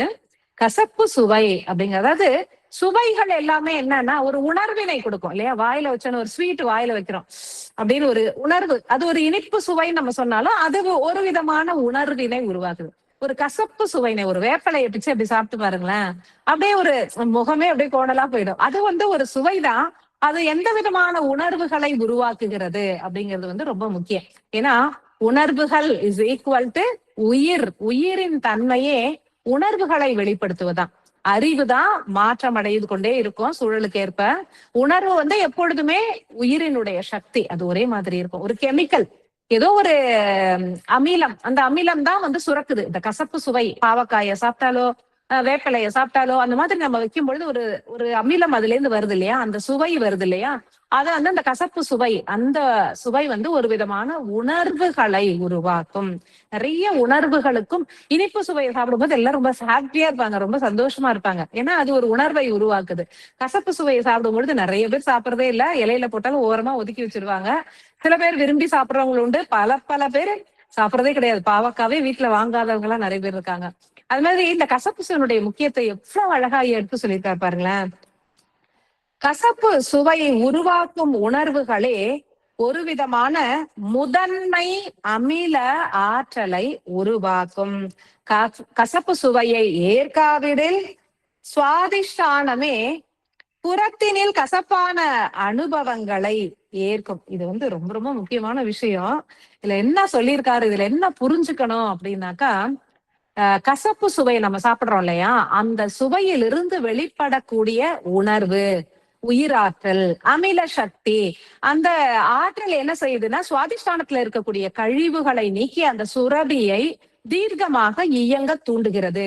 சுவாதிஷ்டான சுரபி, சுவாதிஷ்டான சக்கரத்தில் அமைப்பெற்ற அந்த சுரபி தீர்க்கமா இயங்கினாதான், நல்ல விஸ்தாரமாக விரிந்து இயங்கினாதான் தங்க ஆற்றல் வந்து அங்க தங்கும், சேமிக்கப்படும். உடல் வந்து ஒளிமயமாகும், தங்கமயமாகும்னா சொல்லியிருக்காரு ஐயா. முதல்ல இப்ப சீரமைப்பு தானே நடக்குது, தூய்மை உறுத்தணும் இல்லையா? தூய்மை, அதாவது ஒரு சில விஷயங்களை இப்ப வந்து நம்ம பாத்திரம் எல்லாம் வாஷ் பண்றோம்னு வைங்களா, அதுக்கு ஒரு தனி லிக்விட் இருக்கும். இப்ப வீடெல்லாம் கிளீன் பண்றோம்னா அதுக்கு ஒரு தனி தன்மை வாய்ந்த அமில ஆற்றல், அந்த ஒரு ஆசிட் மாதிரி ஒரு லிக்விட். வேற ஒவ்வொரு இடத்தையும் கிளீன் பண்றதுக்கு தகுந்த இது இருக்கும் இல்லையா? அந்த மாதிரி இந்த சுவாதிஷ்டான சக்கரத்தை கிளீன் பண்றதுக்கு கசப்பு சுவை, அதிலிருந்து வெளிப்படக்கூடிய ஒரு முதன்மை அமில ஆற்றல் அப்படின்னு குறிப்பிட்டிருக்காரு. அந்த அமில ஆற்றல் உருவானாதான் சுவாதிஷ்டான சக்கரத்தை அன்னன்னைக்கு நம்மளால சுத்தம் செய்து கொள்ள முடியும் அப்படின்னு சொல்லியிருக்காரு. இங்க இப்ப சொல்ல போற விஷயம் தாங்க ரொம்ப ரொம்ப முக்கியமான விஷயம். என்ன நடக்குது அப்படின்னா, நமக்கு என்ன தெரியுது இந்த தேகத்தை பத்தி நான் நினைச்சுக்கிட்டேன். இந்த கசப்பு சுவையை நம்ம கொடுக்கறதே இல்லையா, நிறைய பேர் சாப்பிடறதே இல்லையா, என்னைக்கோ ஒரு நாள், மாசத்துல ஒரு நாள் அப்படி சாப்பிடுறோம்னு வச்சுக்கோங்களேன், இல்ல சாப்பிடாமலே இருக்கோம். கசப்பு சுவையே தேவையான அளவுக்கு நாம இந்த உடலுக்கு கொடுக்காததுனால இந்த உடல் என்ன செய்யுதான், கசப்பான அனுபவங்களை புறத்திலிருந்து ஏற்றுக்கொண்டு அதிலிருந்து வெளிப்படும் உணர்வின் மூலம் அந்த முதன்மையான அமில ஆற்றலை உருவாக்கி கொண்டு தன்னைத்தானே சுவாதிஷ்டான சக்கரம் சீரமைத்துக் கொள்கிறதுன்னு சொன்னார். அதிர்ந்து போயிட்டேன். அதாவது கசப்பான அனுபவம்னா என்ன? ஒருத்தர் வந்து நம்மள திட்டுவாங்க, ஏதோ ஒரு காரணமற்ற ஆபீஸ் போறீங்க, ஒரு உங்க மேனேஜர் யாராவது திட்டுவாங்க, அவமானப்படுத்துவாங்க. சில நேரத்துல உறவினர்களோ நண்பர்களோ அவங்களுக்கு நேரம் நம்ம வந்து அவமானப்பட நேரிடும். இதெல்லாம் ஒரு கசப்பான உணர்வுகள். இல்ல ஏதாவது ஒரு துக்கம் நடந்திருக்கலாம், அது வந்து ஒரு கசப்பான அனுபவமா நம்மளுக்குள்ள உறுத்திக்கிட்டே இருக்கும். ஏதோ ஒரு வேதனை இருக்கலாம். கசப்பு உணர்வு அப்படின்னாலே நம்மளுக்கு தெரியும், பல வித ரூபங்கள்ல ஒவ்வொருத்தருமே நல்லா உணர்ந்திருக்கோம். ஏதோ ஒரு திட்டுறதுனால, அவமானப்படுறதுனால, சில விஷயங்கள் நடக்காம போகிறதுனால, சரி இது இவ்வளவுதானா, எவ்வளவு முயற்சி பண்ண இது நடக்கவே இல்லை அப்படிங்கும் பொழுது ஒரு கசப்பு உணர்வு நமக்குள்ள உருவாகுது பாருங்களேன். இந்த கசப்பு உணர்வு ஏன் உருவாகுது, ஏன் உங்களுக்கு அவமானம் நடக்குது, ஏன் உங்களுக்கு துக்கம் வருது, ஏன் உங்களுக்கு பிற மனிதர்களிடம் இருந்து இந்த மாதிரியான கஷ்டங்கள் உருவாகிறது அப்படின்னா, உங்க சுவாதிஷ்டான சக்கரத்துக்கு தேவையான கசப்பு சுவையை நீங்க கொடுக்கல. அதனால புறத்தில இந்த மாதிரி நிகழ்ச்சிகளை உருவாக்கி உயிர் அந்த உணர்வுகளை உள்ளேற்று அந்த உணர்வுகளின் மூலம் இந்த முதன்மையான அமில ஆற்றலை உருவாக்கி சுவாதிஷ்டான சக்கரத்துக்கு அனுப்பி அதை தன்னைத்தானே கிளீன் பண்ண வச்சுக்குது அப்படின்னு அவர் சொல்லும் பொழுது அப்படியே வச்சுட்டேன், பேனாவை வச்சுட்டு அப்படியே கொஞ்ச நேரம் ஷாக் ஆயிட்டு, இது எவ்வளோ பெரிய விஷயம் இல்லையா? ஐயோ, நாளையில இருந்து எல்லாரும் நிறைய பாவக்காவையும் வேப்பாலையும் நிறைய சாப்பிடுங்க. உங்களுக்கு யாருமே கஷ்டமே கொடுக்க மாட்டாங்க, யாரும் உங்களை அவமானப்படுத்த மாட்டாங்க, எந்த விதமான கசப்பான அனுபவமுமே உருவாகாது, எந்த விதமான துன்ப நிலையும் உருவாகாது அப்படின்ட்டு சும்மா தோணுது சொல்றேன்.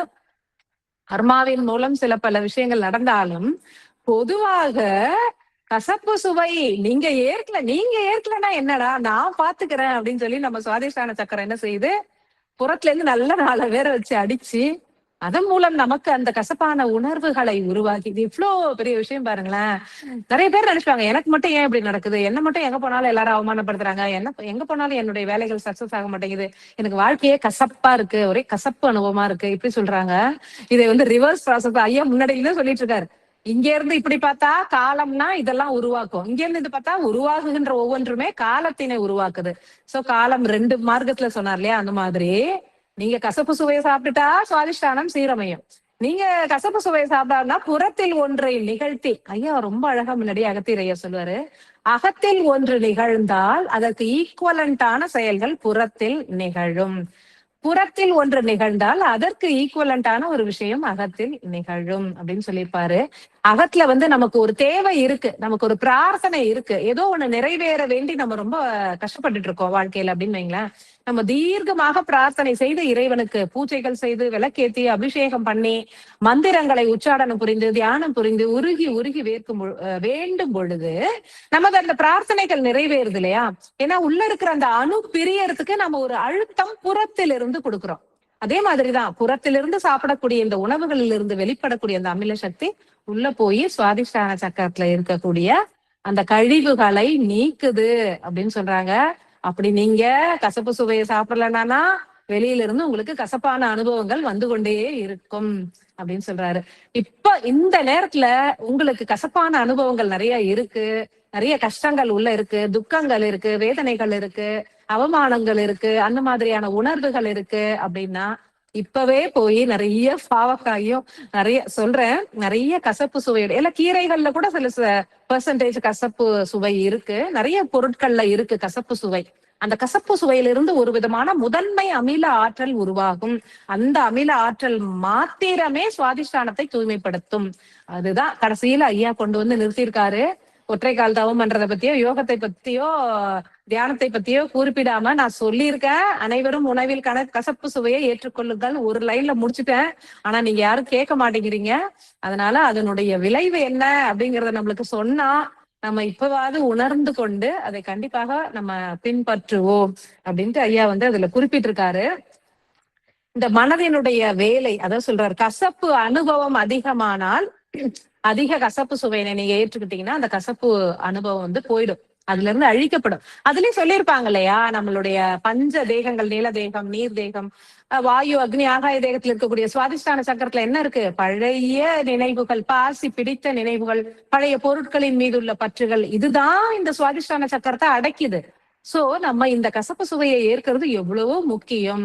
ஐயா எள்ளு சாப்பிடுங்கன்னு சொல்லியிருக்காரு, எள்ளு உருண்டை செஞ்சு சாப்பிடுங்க, கசப்புக்கோட அது கொஞ்சம் இனிப்பு சேர்த்துக்கோங்க, நிறைய சேர்த்துறாதீங்க, நல்லெண்ணெய சமையல்ல பயன்படுத்துங்க, நிறைய கசப்பு சுவையுடைய பொருட்களை அனுதினமும் இந்த 48 நாட்களுக்கு தவறாமல் ஏற்றுக்கொள்ளுங்கள். எப்படி தவறாமல் நம்ம அந்த பயிற்சியை மேற்கொள்ளணும்னு ஐயா நம்ம கிட்ட வாக்கு கேட்டாரோ, அந்த மாதிரி காலபைரவர் ஐயா தவறாமல் கசப்பு சுவையை ஏற்றுக்கொள்ளுங்கள் அப்படின்னு சொன்னதோட நிக்காம அது என்னெல்லாம் செய்யுது அப்படிங்கறது ரொம்ப அறிவியல் பூர்வமாக எல்லாருமே உணர்ந்து கொள்கின்ற அளவிற்கு அற்புதமாக எடுத்து சொல்லியிருக்காரு.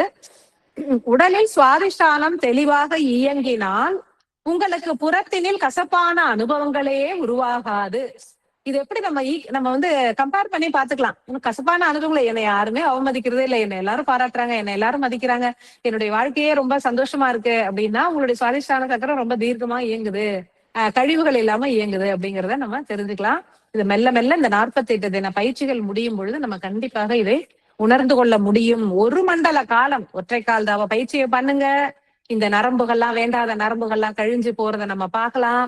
கசப்பு சுவையை தவறாமல் ஏற்றுக்கொள்ளுங்கள். இதன் மூலமாக சுவாதிஷ்டானம் கண்டிப்பாக சீரமைக்கப்படும் அப்படின்னு சொல்றாரு. கழிவுகள் நீங்கினால்தான் சுவாதிஷ்டான சக்கரம் விஸ்தாரமாக விரிந்து இயங்கும் அப்படின்னு சொல்றாங்க. அப்படி விரிந்து இயங்கினால்தான் தங்க ஆற்றலை சேமிக்க முடியும். நீங்க கழிவுகளை வச்சுட்டே இருந்தா அந்த தங்க ஆற்றல் எப்படி உள்ள வந்து நிக்கும்? அது அடைப்புகள் இருந்தால் எப்படி வரும்? அதனால தங்க ஆற்றல் உடம்புல சேமிக்கப்படணும். 51 சக்தி பீடங்களும் அப்படியே ஒளிமயமா நம்ம தேகமே ஜொலிக்கணும் அப்படின்னாக்கா கண்டிப்பாக இந்த ஒவ்வொரு சக்கரங்களையும் நம்ம தூய்மைப்படுத்த வேண்டும். அதற்கு எவ்வளவு விதமான பயிற்சிகளை கொடுக்க முடியும், எவ்வளவு விதமான அறிவியல் பூர்வமான விளக்கங்களை கொடுக்க முடியுமோ. ஒரு குழந்தைக்கு சொல்ற மாதிரி ஒரு பாவக்காய் சாப்பிடுங்க அப்படின்னு, ஒரு வேப்பிலைய சாப்பிடுங்க அப்படிங்கிறதுக்கு ஒரு நாளுக்கு இவ்வளவு அருளுரையை வந்து கால பைரவரையா கொடுக்குறாருன்னா, தெய்வங்கள் கொண்டிருக்கும் அதி அற்புதமான கருணையினை தான் நம்ம எல்லாருமே உணர்ந்துக்கணும். தெய்வங்கள் நம்ம வந்து எவ்வளவு கருணை வச்சுக்காங்க. நம்ம நினைக்கிறோம் எனக்கு இவ்வளவு கஷ்டம் கொடுத்துட்டியே, நீ என்ன கடவுளா அப்படிலாம் நினைக்கிறோம். அவங்க கருணையின் உச்சம். அவங்க அதை உணரும் பொழுது நம்ம கஷ்டம் எல்லாம் போயிடும். அது உணராத வரைக்கும் தான் நம்ம கஷ்டம். இறைவனுடைய கருணையை உணர்ந்துகிட்டானா எந்த கஷ்டமுமே நடக்காது, எதுவுமே நடக்காது. அற்புதமாக நமது வாழ்க்கையெல்லாம் நடந்திருக்கும். அதான் ஐயா சொல்றாரு, எல்லாரும் கசப்பு சுவையை ஏற்றுக்கொள்ளுங்கள். 1 மண்டல காலத்திற்கு தவறாமல் கசப்புணவை சாப்பிடுங்க. தினமும் பிரபஞ்ச பேராற்றல்களை தொழுது போற்றுங்கள். நம்ம கடைசியில அந்த தியானத்துல சொல்றதுதான். அனுதினமும் பிரபஞ்ச பேராற்றல்களை தொழுது போட்டுக்கிட்டே இருங்க. மனதினை கொண்டு போய் முடிஞ்ச நேரத்துல எல்லாம் புலன்களை ஒடுக்கி பரமாத்மாவோட ஐக்கியம் அடைகிற வரைக்கும் ஆழ்ந்து ஆழ்ந்து தியானிச்சோம்னா உள்ள போகும். அட்லீஸ்ட் ஆன்மாவோட அதை கலப்புற செய்யுங்கள். உயிரின் இயக்கத்திலிருந்து மெல்ல மெல்ல வெளிப்பட்டு வாருங்கள். பரபரப்பர நிறைய தேவைகள்ல நிறைய ஆசைகள் இருந்தா தானங்க நிறைய நம்ம ஓடி ஓடி உழைக்க வேண்டியிருக்கும். ஆசைகளின் தேவைகளையும் குறைச்சிக்கிட்டே இருக்கலாம். அதாவது சில பேர் சொல்லுவாங்க, எனக்கு ஒண்ணும் ஆசை இல்லைங்க, என் ஃபேமிலிக்கு தான், என் குழந்தைக்கு பார்க்கணும், என் குழந்தைக்கு அது வேணும், என் ஒய்ஃபுக்கு இது வேணும், என் கணவருக்கு நான் அதை செய்யணும், அதுக்காக தான் இதை செய்யறாது. இதெல்லாம் வந்து வெறும் மாயை தான். சரிங்களா? நாம இவ்வளவுதான் நம்ம கொடுக்க முடியும், இவ்வளவுதான் நம்மள கட் ஷார்ட் பண்ணிக்கிட்டே வந்தோம் அப்படின்னாக்கா ஆட்டோமேட்டிக்கா அவங்க எப்படி நமக்கு இந்த வாழ்க்கை கிடைக்குதோ அப்படிதான் குழந்தைகள் வச்சுக்கோ. குழந்தைகளுக்கு வந்து எந்த பாகுபாடுமே தெரியாது. சின்ன வயசுல எல்லாமே வந்து எனக்கு அது வேணும் இது வேணும்னு கேட்டாலுமே கூட நம்ம எப்படி நம்ம கொடுக்குறோம், எப்படி வளர்க்கிறோம், நம்ம எப்படி இருக்கோம், நம்ம எவ்வளவு சிம்பிளா இருக்கோம், எவ்வளவு தேவைகளை நம்ம குறைச்சுக்கிறோம், பல விஷயங்களை குறைச்சிக்கலாம். நம்ம வாழ்க்கை முறையே நம்ம மாற்றி அமைக்கலாம். எல்லாமே வந்து நம்ம தூய தேகத்தை பெறணும்னா நிறைய விஷயங்களை நம்ம சாக்ரிஃபைஸ் பண்ணணும். அதாவது அது சாக்ரிஃபைஸ் கூட கிடையாது, நம்மளா அன்வான்டா ஏத்துக்கிட்ட விஷயம்.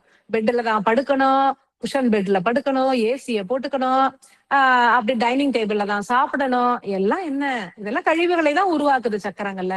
தரையில உட்காந்து சாப்பிடுங்க, தரையில படுங்க, ஒரு பாய் போட்டு படுங்க, எவ்வளவு தேகம் வந்து சீரடையும் அப்படின்னு பாருங்க. முடியாதவங்க எல்லாம் விட்டுடுங்க, முடிஞ்சவங்க எல்லாம் மெல்ல மெல்ல மெல்ல மெல்ல பயிற்சி பண்ணுங்க. பயிற்சி பண்ணி பாத்தீங்கன்னா தரையில உட்காந்துதான் சாப்பிடணும் எந்த வேலையா இருந்தாலும். இப்போ ஆபீஸ் போறீங்க, வெளியில போறீங்க, ஹோட்டலுக்கு போறீங்க, அதெல்லாம் தவிர்க்க முடியாத விஷயம். வீட்டுல இருக்கிற நேரத்துல குடும்பத்துல ஒரு 4 பேர் இருக்கீங்களா, எல்லாரும் உட்காருங்க. உட்காந்து ரவுண்டா உட்காந்து அவங்கவுங்க, ஒருத்தர் அங்க சாப்பிடுறாங்க, ஒருத்தர் இங்க உட்காந்து சாப்பிடுறாங்க, ஒருத்தர் நின்னுட்டே சாப்பிட்டுட்டு ஓடுறாங்க. எல்லாருமே உட்கார்ந்து ஒரே நேரத்துல ஒருவேளை உணவாவது எல்லாரும் கூடி சாப்பிடுறது, இதெல்லாம் நம்மளுடைய முன்னோர்கள் நடத்துனது. நம்ம தாத்தா பாட்டி காலத்துல நம்ம நடத்துது. எங்க பாட்டி வீட்டுக்கெல்லாம் நாங்க லீவுக்கு போனோம்னா அப்படி ஒரு அற்புதமா இருக்கும். ஒரு 20 பேர குழந்தைகளை உட்கார வச்சு பாட்டி நடுவுல உட்காந்து அப்படியே சாதெல்லாம் பிசைஞ்சு கையில உருட்டி எல்லாம் போடுவாங்க. இப்ப வந்து எங்க அம்மாவெல்லாம் என் பிள்ளைகள் கொடுக்க முடியாது, எனக்கு பேர அது மாதிரியான நிலைகள் முற்றிலுமாக மாற்றம் அடைந்து விட்டது. காலம் வந்து பெருத்த மாற்றத்தை உருவாக்குகிறது அப்படின்னு நாம நினைச்சுக்கலாம். ஆனா நமது செயல்கள் தான் இந்த காலத்தையே மாற்றி அமைத்து விட்டது அப்படிங்கறதுதான் சத்தியம். அதுதான் இப்ப வந்து காலபைரவர் ஐயா நம்மளுக்கு உணர்த்திட்டு இருக்காரு. அதனால இந்த கசப்பு சுவையினுடைய இம்பார்ட்டன்ஸ் தெரிஞ்சுக்கோங்க. எல்லாருக்கும் சொல்லுங்க, குழந்தைகள் எல்லாம் சாப்பிடலன்னா கூட, நீ சாப்பிடலன்னா உனக்கு இந்த மாதிரியான கஷ்டங்கள் பின்னாடி வரும்னு எடுத்து சொல்லுங்க. அதுக்கு பயந்துகிட்டாவது குழந்தைகள் சாப்பிட ஆரம்பிப்பாங்க. எல்லாருக்கும் பழக்கப்படுத்த வேண்டியது நமது கடமை. சுவாதிஷ்டான சக்கரை பத்தின ஒரு அற்புதமான அருளுரையை கொடுத்து பல விஷயங்களை இன்னும் நிறைய அப்படியே இன்னும் ஒரு 2 மணி நேரத்துக்கு பேசிட்டு போலாம். அந்த அளவுக்கு எனக்கு வந்து இன்னைக்கு உணர்வுகளை கொடுத்த கால பைரவர் ஐயாவுக்கு அனந்த கோடி அன்புகள். இப்ப வந்து நான் முன்னாடியே சொன்ன மாதிரி பௌர்ணமி, குரு பூர்ணிமா சென்ற புதன்கிழமை, செவ்வாய்க்கிழமை இரவு 7 மணியில இருந்து புதன்கிழமை இரவு 7 மணி வரைக்கும் இருந்தது இல்லைங்களா? அப்ப நடந்த ஒரு அற்புதமான ஒரு விஷயத்த வந்து நான் எல்லார்கிட்டையும் ஷேர் பண்றேன். அகத்தியர் ஐயா, நம்ம சத்குரு ஐயா என்ன பண்ணியிருந்தாரு உங்க எல்லாருக்குமே தெரியும். ஆயில்ய நட்சத்திர அருளுரையில என்ன சொல்லியிருந்தாரு ஐயா அப்படின்னா, 18 சித்தர்கள் வெளிப்படுறாரு. எல்லாருமே வந்து 18 தீபங்களை ஏற்றி 18 சித்தர்களையும் வரவேற்று அவங்கள துதித்து போற்றுங்கள் அப்படின்னு குறிப்பிட்டிருந்தாரு இல்லையா. ஓரிரு மாதங்களுக்கு முன்னாடியே ஐயா வந்து ஒரு விஷயத்த வந்து உணர்த்தி இருந்தாரு. ஒரு சின்ன காணொளி பார்க்க நேரிட்டது. அதுல என்ன போட்டிருந்தாங்க அப்படின்னாக்கா, ஆஹ் 18 சித்தர்கள் உருவாக்கிய பரிபூரண பொக்கிஷம் அப்படிங்கிற ஒரு நூல், ஒரு ஏடு. 18 சித்தர்களுமே அவங்களுடைய பூரணமான ஞானம், ஒவ்வொருத்தரும் ஒரு ஒரு கலைகளை கற்று தேர்ந்தவர்கள். ரசவாதம் பண்றவங்க, பாஷாணம் பண்றவங்க, அற்புதமான மருத்துவ மூலிகைகளை பண்றவங்க, பல அற்புதமான யோகக்கலை, பதஞ்சலி யோகக்கலைன்னு சொல்றாங்க. அந்த மாதிரி அற்புதமான பல கலைகள்ல ஒவ்வொருத்தரும் எக்ஸ்பர்ட்டா இருந்தாங்க. அதுல எண்ணற்ற கோடி கோடி சித்தர்கள் இருந்தாலும் இந்த 18 சித்தர்கள் அப்படின்னு நம்ம எல்லாருமே நம்ம வழக்குல வைத்து போற்றுறது வழக்கம். இந்த 18 சித்தர்களுமே கூடி உட்கார்ந்து ஒரு 18 ஆண்டுகளாக அப்படின்னு ஒரு தோராயமா குறிப்பிடுறாங்க ஐயா. என்ன செய்திருக்காங்கன்னா, அவங்க கற்ற வித்தைகளை அவங்க பல கடினம், சித்தர்கள்லாம் வந்து சும்மா சாதாரணமா கிடையாது. காடுலையும் மேடுலையும் திரிஞ்சு பல விஷயங்களை அவங்க கற்று அறிந்து அதை ஏடுகளில் பதித்து வரக்கூடிய அந்த மக்கள் கஷ்டங்களில் இருந்தும் துன்பங்களில் இருந்தும் விடுபட்டு அந்த ஒன்றான பரம்பொருளை அடையணும்னு அவங்க நம்ம மேல வச்சிருந்த கருணை மாதிரி யாருமே வச்சிருக்க மாட்டாங்க.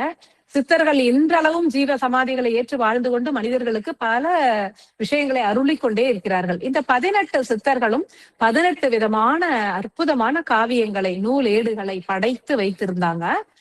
அகத்தியர் ஐயா தான் இதுல முதன்மை சித்தர், அகத்திய சித்தர். 18 சித்தர்களினுடைய பெயர்களையுமே ஐயா வந்து குறிப்பிட்டிருந்தாரு. இந்த 18 சித்தர்களும் 18 அற்புதமான பொக்கிஷங்கள், அவங்களுடைய பூரண ஞானங்கள், அவற்றை வந்து பதித்து வைத்து பரிபூரண பொக்கிஷம் அப்படின்னு அதுக்கு பேரிட்டு அதை எல்லாத்தையும் எடுத்து வைக்கும் பொழுது அகத்தியர் ஐயா குறிப்பிட்டிருக்காரு. இந்த காலம், அதாவது முன்னாடி நடந்த நிகழ்வு, எத்தனை ஆண்டுகளுக்கு முன்னாடி தெரியல. இந்த காலம் வந்து உகந்த காலம் அல்ல. சத்தியயுகம் பிறக்கட்டும், கலியனுடைய உச்சத்துல இருக்கு, இந்த ஏடுகள்லாம் வெளிப்பட்டா இதை தவறாக தான் எல்லாரும் பயன்படுத்துவாங்க, மக்களுக்கு இது வந்து நல்ல முறையில போய் சேராது அப்படின்னு சொல்லி அகத்தியர் ஐயா குறிப்பிட்டிருக்கதாகவும், அதனால 18 சித்தர்களும் ஒன்று கூடி அகத்தியர் ஐயாவினுடைய தலைமையில அகத்தியர் ஐயா கிட்டே கொடுத்து எப்பொழுது வெளிப்பட வேண்டுமோ அப்பொழுது வெளிப்படுத்துங்கள் அப்படின்னு ஐயா கிட்ட ஒப்படைச்சிருக்கிறதாகவும் ஐயா குறிப்பிட்டிருந்தாரு. ஆனா அந்த காணொலியில என்ன சொல்லியிருந்தாங்க, அகத்தியர் ஐயா அனைத்தையும் மறைத்து விட்டார் அப்படின்னு சொல்லியிருந்தாங்க. அப்ப அகத்தியர் ஐயா கேட்டேன், ஏன்பா இந்த மாதிரி பண்ணீங்க, அவ்வளவு கஷ்டப்பட்டு அவங்க எழுதியிருக்காங்க, பொக்கிஷம் ஞானம்ன்றாங்க, நீங்க மறைத்த, அதாவது இது வந்து அது ஒத்துக்கொள்ளவே முடியல. நம்ம ஐயா போய் தப்பு பண்ணுவாரா? அவரு உயிரை கொடுத்து உலக மக்களை காப்பாத்திட்டு வர்றாரு, அவர் எப்படி இப்படி எப்படி அவங்க சொல்லலாம் அகத்தியர் எல்லாரையும் மறைச்சிட்டாங்க அப்படின்னு? என்ன ஐயா இதுல என்ன உண்மை அடங்கி இருக்கு அப்படின்னு கேட்கும் பொழுதுதான் சொன்னாரு, அது மாதிரி வெளிப்படக்கூடிய காலம் இல்லைன்னு அதை நான் வாங்கி வச்சிருந்தேன், அவங்களும் எல்லாரும் ஒத்துக்கிட்டாங்க. இப்பொழுது சத்தியயுகம் பிறந்து விட்டது, மனிதர்கள் மெல்ல மெல்ல ஞானமடைய துவங்கி இருக்கிறார்கள். அதனால இந்த 18 சித்தர்களும் இயற்றி இருக்கக்கூடிய பரிபூரண பொக்கிஷங்கள் அப்படின்னு சொல்லக்கூடிய அற்புதமான 18 அற்புத கலைகள் சம்பந்தமான பெருத்த ஞானத்தினை உள்ளடக்கிய அந்த ஏடுகள், அந்த விஷயங்கள் எல்லாமே இப்பொழுது வெளிப்பட போகிறது அப்படின்னு சொல்லியிருந்தாரு. அதற்காக தான் அத்ரி மகரிஷி மலைத்தொடர், அது உங்களுக்கு தெரிஞ்சிருக்கும், பொதிகை மலைத்தொடர், அதாவது பாபநாசம், குற்றாலம், தென்காசி அந்த பக்கத்துல இருக்கு. நீங்க நெட்ல போட்டு பாத்தீங்கன்னா கூட தெரியும். அத்ரி மகரிஷி மலை அப்படின்னு ஒரு மலை இருக்கு. அந்த மலைக்கு குரு பூர்ணிமா அன்னைக்கு வரணும் அப்படின்னு சொல்லியிருந்தாரு. அது வரும் பொழுது நேர கன்னியாகுமரிக்கு போயிட்டு கன்னியாகுமரி ஆகிய பகவதி தாய், வாழை தாயை அழைத்து கொண்டு அந்த பிரதேசத்திற்கு வருவாயாக அப்படின்னு சொல்லியிருந்தாரு. அதோட ஆதி விளக்கு அப்படின்னு சொல்லக்கூடிய இந்த அற்புதமான கருவி, இந்த அற்புதமான ஆற்றல் சக்தி, இதன் ஒடுக்கத்தை ஏற்றுக்கொண்டிருக்கக்கூடிய இந்த ஆதி விளக்கினையும் எடுத்துக்கொண்டு அந்த பிரதேசத்துக்கு வர வேண்டும் அப்படின்னு ஐயா வந்து சொல்லி இருந்தாரு. அதனால கன்னியாகுமரிக்கு போயிட்டு அன்னைக்கு அபிஷேகம் எல்லாம் பண்ணி அவங்கள வாழை தாயை அழைத்து கொண்டு அத்ரி மகரிஷி மலைக்கு நாங்க வந்து போயிருந்தோம். அத்ரி மகரிஷி மலைக்கு போயிட்டு அந்த சிவனாருக்கு அங்கே இருக்கக்கூடிய அந்த கோவில்ல அபிஷேகங்கள் எல்லாம் செய்து, வஸ்திரங்கள் எல்லாம் சாத்தி, பூஜைகள் எல்லாம் செய்துட்டு அங்க இருக்கக்கூடிய ஒவ்வொரு விஷயங்களையும் வந்து ரொம்ப தெளிவாக எல்லாருமே விளக்கம் கொடுத்து சொன்னாங்க. அங்க அத்ரி மகரிஷிகளே ஒரு அற்புதமான அருளுரையை கொடுத்தாரு. அதுக்கு முன்னாடி கோயில்ல உட்கார்ந்து அபிஷேகம் நடக்கும் பொழுதே 18 சித்தர்களின் வெளிப்பாடு இங்கே இப்பொழுது நடக்கும். எல்லா சித்தர்களும் வெளிப்பட்டு எல்லா மனிதர்களுடைய ஆன்மாவோடையும் கலப்புருவாங்க. பூரண பொக்கிஷ நூலேடுகளும் வெளிப்படும் அப்படின்னு ஐயா குறிப்பிட்டிருந்தாரு. எப்படி என்ன எதுவும் தெரியாது, அமைதியா போய் உட்கார்ந்து இருக்கும் பொழுது முதல்ல வெளிப்பட்டவர் குதம்பை சித்தர். அவர் வந்து ஒரு அற்புதமான அருளுரையை கொடுத்தாரு. குதம்பை சித்தர் வெளிப்பட்டு இந்த பூரண பொக்கிஷம் வந்து எவ்வளவு நாள் எப்படா வெளிப்படும், நம்ம வந்து கற்ற கல்வி வந்து வெளிப்படுத்தணுமே மக்களுக்கு நம்ம உருவாக்கினது எப்படா வெளிப்படும், நாங்கெல்லாம் காத்துட்டு இருந்தோம், அந்த காலம் உதித்தது அப்படின்னு கொண்டாடடி குதம்பை பெண்ணே அப்படின்னு சொல்லி ரொம்ப மகிழ்ந்து போய் ஒரு அருளுரை கொடுத்தாரு.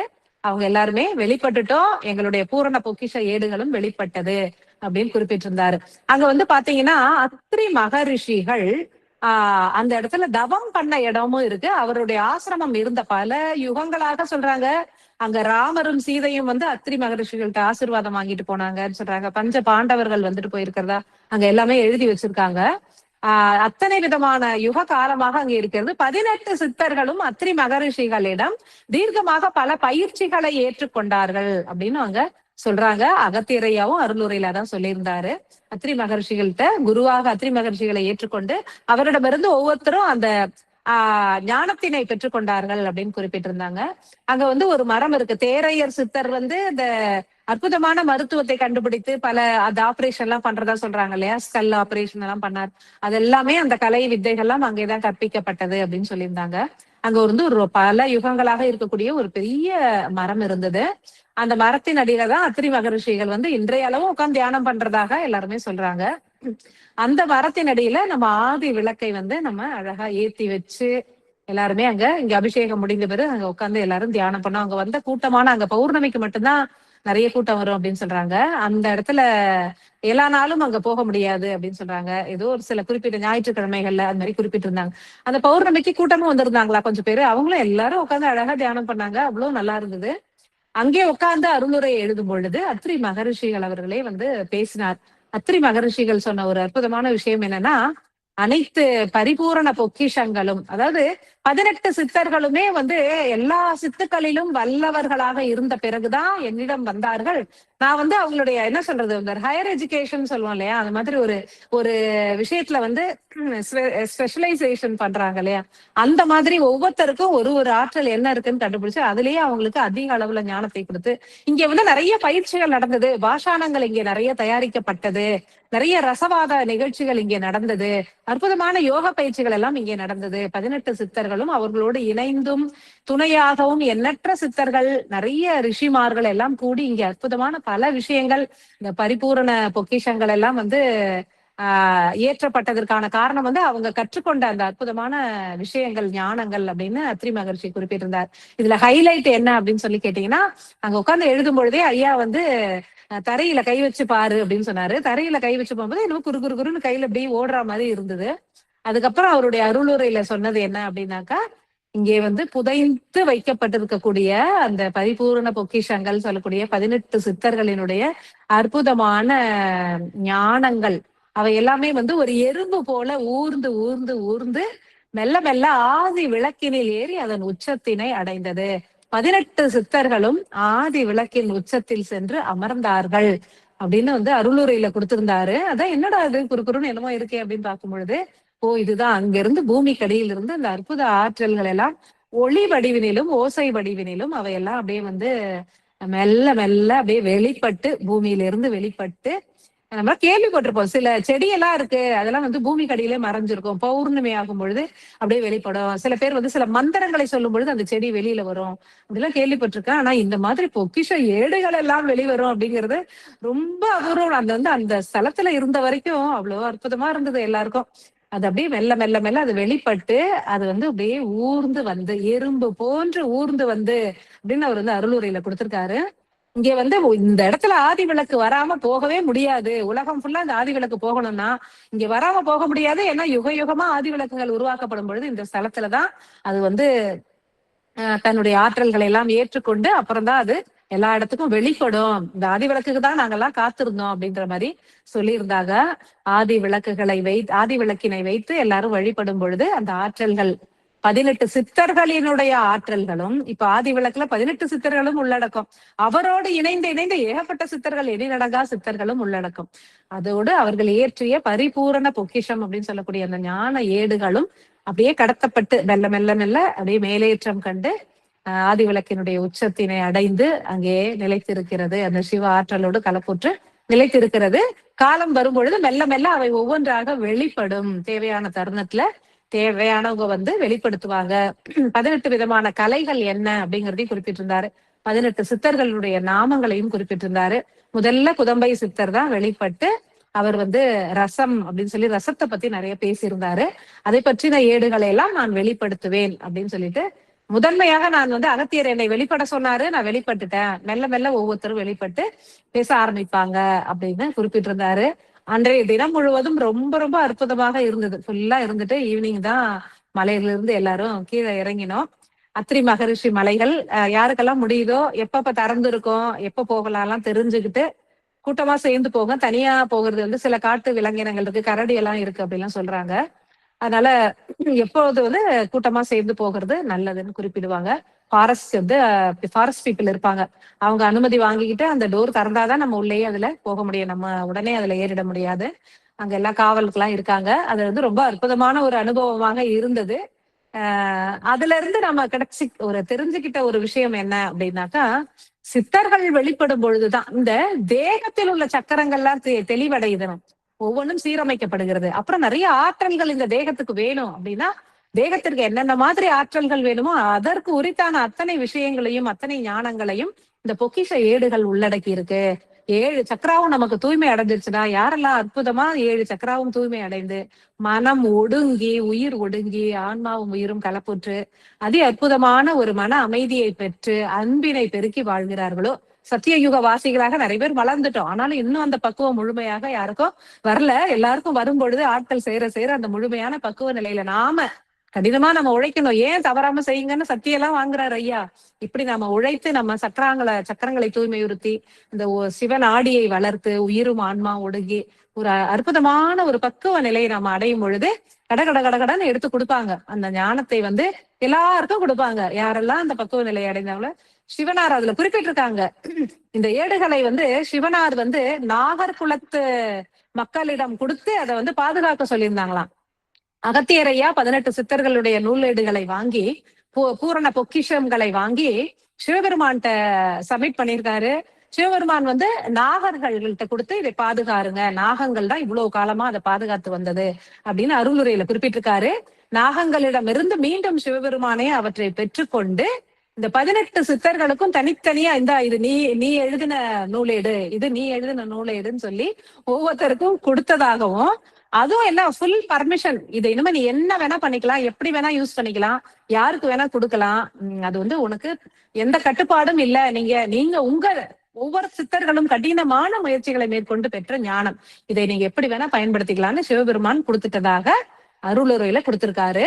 அதனால 18 சித்தர்களும் என்ன சொன்னாங்க, வாழைத்தாய் வந்தால்தான் இந்த நூலேடுகளை நாங்க திறக்க முடியும், வாழை வராம இந்த சாவி இல்ல, இந்த நாங்க எழுதி வச்ச நூலேடுகளையே எங்களால பார்க்க முடியாது அப்படின்னு சொல்லும் பொழுதுதான் கன்னியாகுமரி பகவதி அம்மன் வந்தாங்க வாழையா. இது இன்னும் நிறைய நிறைய விஷயங்கள் நடந்தது.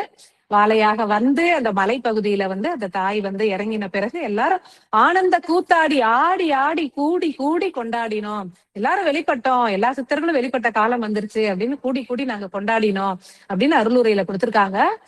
மகிழ்ச்சி ஏன் அப்படின்னாக்கா, ஒரு நம்ம கிட்ட ஒரு சின்னோண்டு அறிவு வந்துச்சுன்னு வைங்களேன், ஒரு சின்ன விஷயம் நம்மளுக்கு தெரிஞ்சதுன்னா உடனே அதை நம்ம சொல்லிடணும். ஒரு சின்ன அனுபவம் வந்தது உடனே யார்கிட்ட சொல்லலாம், இப்படி இருந்தது எனக்கு அப்படி இருந்ததுன்னு சொல்றோம். அது நம்ம மனித இயல்பு. அப்ப சித்தர்கள் பல காலமாக அவங்க பெற்ற ஞானத்தினை பூட்டி வைத்து மனிதர்களுக்கு எப்ப கொடுக்கலாம்னு காத்திருந்து அந்த காலம் வந்தது, மக்களுக்கு கொடுக்கக்கூடிய காலம் வந்தது. அவங்க செய்த வேலையினுடைய பலனை அவங்க அனுபவிக்கிறாங்க. அப்படிங்கும் பொழுது அவங்களுக்கு அவ்வளவு ஆனந்தம். எல்லாரும் சித்தர்களுமே கூடி கூடி ஆடி ஆடி மகிழ்ந்தோம் அப்படின்னு சொல்றாங்க. வாழையோடு இணைந்தோம், வாழை வந்துட்டா, சாவியும் கிடைச்சிருச்சு, பொக்கிஷங்கள் எல்லாம் திறவு கொண்டது, எல்லாமே இந்த ஆதி விளக்கு கிட்ட என்ன சொல்றது, அடைக்கலமானது. மெல்ல இரும்பு போல ஊர்ந்து பூமிக்கடியிலேருந்து அது ஒளியாகவும் ஓசையாகவும் ஆற்றலாகவும் இறை சக்தியாகவும் ஒரு எனர்ஜியாகவும் அது எப்படியோ எல்லாமே ஆதி விளக்கினிடம் கொடுக்கப்பட்டு விட்டது. பரிபூர்ண பொக்கிஷங்கள் இது முதல் நாள் கூட இது வெளிப்படுமா அப்படின்னு ஒரு சந்தேகம் இருந்த மாதிரி நிறைய விஷயங்கள் நடந்தது. அப்புறம் எல்லாத்தையும் வெளிப்பட்டு அகத்தியரையா அவருடைய கருணையால எல்லாத்தையுமே நம்மளுக்கு 18 சித்தர்களுடைய பரிபூர்ண பொக்கிஷத்தின கொடுத்துட்டாங்க. மெல்ல மெல்ல ஒவ்வொருத்தரா வெளிப்பட்டு சின்ன சின்னதா நம்மளுக்கு விஷயங்களை கொடுத்துட்டு வருவாங்க. இதை கொண்டு என்ன செய்யணும், நமக்கு தேவையானது நம்ம எப்படி ஒளி தேகம் பெறலாம், நாம எப்படி ரசவாதம் செய்யலாம், எப்படி இரும்ப தங்கமாக்கலாம் அப்படிலாம் நம்ம யோசிக்க. ஏன்னா அந்த நிலைக்கு நம்ம வந்தப்புறம் தான் அதை கொடுப்பாங்க. அந்த நிலைக்கு வந்துட்டோம்னா நம்ம மக்களுக்கு என்ன நல்லது செய்யலாம், எப்படி பிணிகளில் இருந்து எல்லாரையும் காப்பாற்றலாம், எப்படி பண கஷ்டத்துல இருந்து எல்லாரையும் காப்பாற்றலாம், எப்படி சாப்பாட்டுக்கே இல்லாதவங்களுக்கு நம்ம எப்படி காப்பாற்றலாம், எப்படி இறைவனை பத்தி தெரிஞ்சுக்காதவங்களுக்கு எப்படி நம்ம ஆன்மீகத்தை போதிக்கிறது, முக்தினா என்னன்னே தெரிஞ்சுக்காதவங்களுக்கு எப்படி நம்ம சொல்லி கொடுக்கறது, பிறவியின் நோக்கமே இறைவனை அடைவதுங்கிறத பத்தின அந்த விஷயங்களை எல்லாம் எல்லாருக்கும் எப்படி கொண்டு போய் சேர்க்கறது. இப்ப நம்ம சின்ன சின்னதா கொண்டு போய் சேர்த்துட்டு இருக்கோம், ஒவ்வொருத்தரும் ஒரு ஒரு விதமா. ஐயா சொல்ற மாதிரி இது ரொம்ப பிரம்மாண்டமாக எல்லா ஆன்மாக்களையும் ஈர்த்து விண்ணேற்றுவதற்கு உரித்தான பொக்கிஷ ஞானங்கள் அனைத்துமே ஐயா கொடுத்திருந்தாரு. இந்த அற்புதமான விஷயத்த எல்லாரோடையும் பகிர்ந்துக்கணும் அப்படிங்கறதுனால சொன்னேன். இந்த குரு பூர்ணிமா அன்னைக்கு ஒரு லைவ் மீட்டிங் கூட ஒருத்தவங்க சொல்லியிருந்தாங்க. நிறைய பேர் எதிர்பார்த்தாங்க நம்ம ஏதாவது பேசுவோம் குரு பூர்ணிமா அன்னைக்கு, எல்லாரும் ஒரு சத்சங்கம் பண்ணுவோம் அப்படின்னு. இல்ல, ஒரு 2-3 நாள் முன்னாடியே கன்னியாகுமரி போய் அங்கிருந்து பகவதி அம்மனை கூட்டிக்கிட்டு, வாழைத்தாயை கூட்டிக்கிட்டு, அத்திரி மகர்ஷி மலைக்கு போயிட்டு அங்கிருந்து இறங்கி அகத்தியர் ஃபால்ஸ், அகத்தியர் ஆலயம், அந்த நிறைய விஷயங்கள்லாம் அங்க நடந்தது. எல்லாம் முடிச்சுட்டு நேற்று முந்தின தான் வந்தோம் எல்லாரும். ரொம்ப அற்புதமான ஒரு பயணமா இருந்தது. எங்கெங்கயோ போயிருக்கோம். ஆனா இந்த பயணம் ரொம்ப ரொம்ப சந்தோஷத்தை, ஒரு மன நிறைவை கொடுத்தது. ஒரு பெரிய விஷயம் நடந்திருக்கு அப்படின்னா அகத்தியரையா எப்படியெல்லாம் மெல்ல மெல்ல மெல்ல மெல்ல நம்மளுக்கு நிறைய விஷயங்களை உணர்த்தி அப்படியே அழகா கூட்டிக்கிட்டு போறாரு. இந்த மாதிரி ஒரு சத்குரு யாருக்கு கிடைக்கும் அப்படின்னு, அதுவும் ஒவ்வொரு விஷயங்கள் நடக்கும் பொழுது அப்படி ஒரு பூரிப்பு நம்மளுக்கு கிடைக்குது. அதனால எல்லாருக்கிட்டையும் நான் வேண்டி கேட்டுக்கிறது ஒன்னேதான், அகத்தியரையா சொல்றபடி கண் மூடிட்டு போங்க, குழப்பம் வேண்டாம், எந்த சிந்தனையும் வேண்டாம். நிறைய அறிவு நம்மளுக்கு நிறைய கேள்வி கேட்கும், அது கேட்டுட்டே இருக்கட்டும். அதை தவிர்க்க முடியலன்னா அது பாட்டு இருக்கட்டும், சொல்றத செஞ்சிடலாம். சரணாகதம், அவ்வளவுதான். என்ன பயிற்சி பண்றியா பயிற்சி பண்ணு, உட்காருறியா உட்காரு, நில்லுனா நில்லு, தியானம் பண்ணுனா தியானம் பண்ணு, கசப்பு சுவை சாப்பிடுறியா கசப்பு சுவை சாப்பிட்டுடு. எவ்வளவு சாப்பிடணும், இது 50 கிராம் சாப்பிடணுமா 100 கிராம் சாப்பிடணும் கேட்காதீங்க. உங்களுக்கு எவ்வளவு தேவையோ உங்களுக்கு நீங்க சாப்பிடுங்க. அதனால சின்ன சின்ன சின்ன கேள்விகள், சின்ன சின்ன சந்தேகங்கள்லாம் என்ன தெரியுமா, சரணாகதத்துக்கே நம்மள போக விடாது. சரணாகதம் அப்படின்னா இந்த மாதிரி சின்ன கேள்விகளை எல்லாம் நீங்க நிறைய தவிர்த்துடணும். சொன்னாங்க செய்யறேன், சரி 50 கிராம் சாப்பிட்டா என்ன, 100 கிராம் சாப்பிட்டா என்ன, வேப்பிலை சாப்பிட்டா என்ன, இந்த காயில கசப்பு இருக்கா, இது மாதிரிலாம் கேட்காதீங்க. உங்களுக்கே தெரியும், உங்களுக்கு கண்டிப்பா தெரியும். யூடியூப்ல போட்டா நிறைய விஷயங்கள் வருது. கசப்பு உணவை அதிகமா ஏற்றுக்கொள்வதற்கு இன்னைக்கு கால பைரவர் ஐயா அற்புதமான அருளுரை கொடுத்திருக்காரு. சோ நம்ம தேகம் பொலிவடையவும் நமது சக்கரங்கள் சீரமைச்சாதான் சிவநாடி வளர்ந்து மூலாதாரத்திலிருந்து இந்த குண்டலி சக்தி, உயிர் சக்தி உயர்ந்து நம்ம ஆக்னியோட உயிரோட கலப்புற்று ஆன்மாவோட கலப்புற்று ஒரு அற்புதமான நிலையை, நம்ம பக்குவ நிலையை அடைஞ்சாதான் நாம கொடுக்கக்கூடிய அந்த இறைவன் கொடுக்கக்கூடியவற்றை சுயநலம் இல்லாமல் பொது நலத்துக்கு, எப்படி சித்தர்கள் எல்லாம் பொது நலத்துக்காகவே சேவை செய்தார்களோ அதே மாதிரி நாமளும் அந்த நிலையை அடைந்தால்தான் அவங்க அதை கொடுப்பாங்க. அந்த நிலையை அடையணும் அப்படின்னா அவங்க சொல்றதெல்லாம் நம்ம கேட்டு அந்த பக்குவ நிலையை கண்டிப்பாக அடையணும். எல்லாருமே இந்த சக்கரா தியானத்தின தொடர்ந்து செய்யுங்க. இப்ப புதுசா நிறைய பேர் ஆரம்பிச்சிருக்காங்க. இன்னையில இருந்து உங்களுக்கு தெரிஞ்சவங்களுக்கு எல்லாம் எடுத்து சொல்லுங்க. அவங்களுக்கு என்ன முடியுமோ எடுத்து சொல்லி இந்த குரூப்ல சேர்த்து விட்டுடுங்க. அப்புறம் அவங்கள ஐயா பாத்துப்பாரு. ஐயா எப்படி ஐயா என்ன சொல்றாரு, அவங்களுடைய ஒளிப்பாலத்துல என்ன நினைச்சு விடுங்க, நான் பாத்துக்கிறேன் அப்படின்னு தான் சொல்றாரு. கொண்டு வந்து அவங்கள சேர்த்து விட வேண்டியது நம்ம ஒவ்வொருத்தருடைய கடமை. எத்தனை பேருக்கு சொல்ல முடியுமோ அத்தனை பேரையும் கொண்டு வந்து ஐயாவினுடைய பாதத்துல நம்ம விட்டுட்டோம்னா அவங்கள வச்சு ஐயா வச்சு பாத்துப்பாங்க. இதுதான் நாம செய்யக்கூடிய, இப்பொழுதைக்கு நாம செய்யக்கூடிய சின்ன சின்ன சேவைகள். நம்ம இறைவனின் பை, தேவா ஐயா சொன்ன மாதிரி அது ரொம்ப எனக்கு பெரிய ஒரு விஷயமா புரிஞ்சுது. இறைப்பணி அப்படின்னு சொல்றோம், அது இறைவனின் பணி. இறைவன் நமக்கு கொடுத்த பணி இப்ப நம்ம செய்யறோம். இறைவனுக்கு இறைப்பணி செய்யல. இப்ப போய் நம்ம அபிஷேகம் பண்றது, இறைவன் ஆலயத்தை தூய்மைப்படுத்துறது, அதெல்லாம் வேற.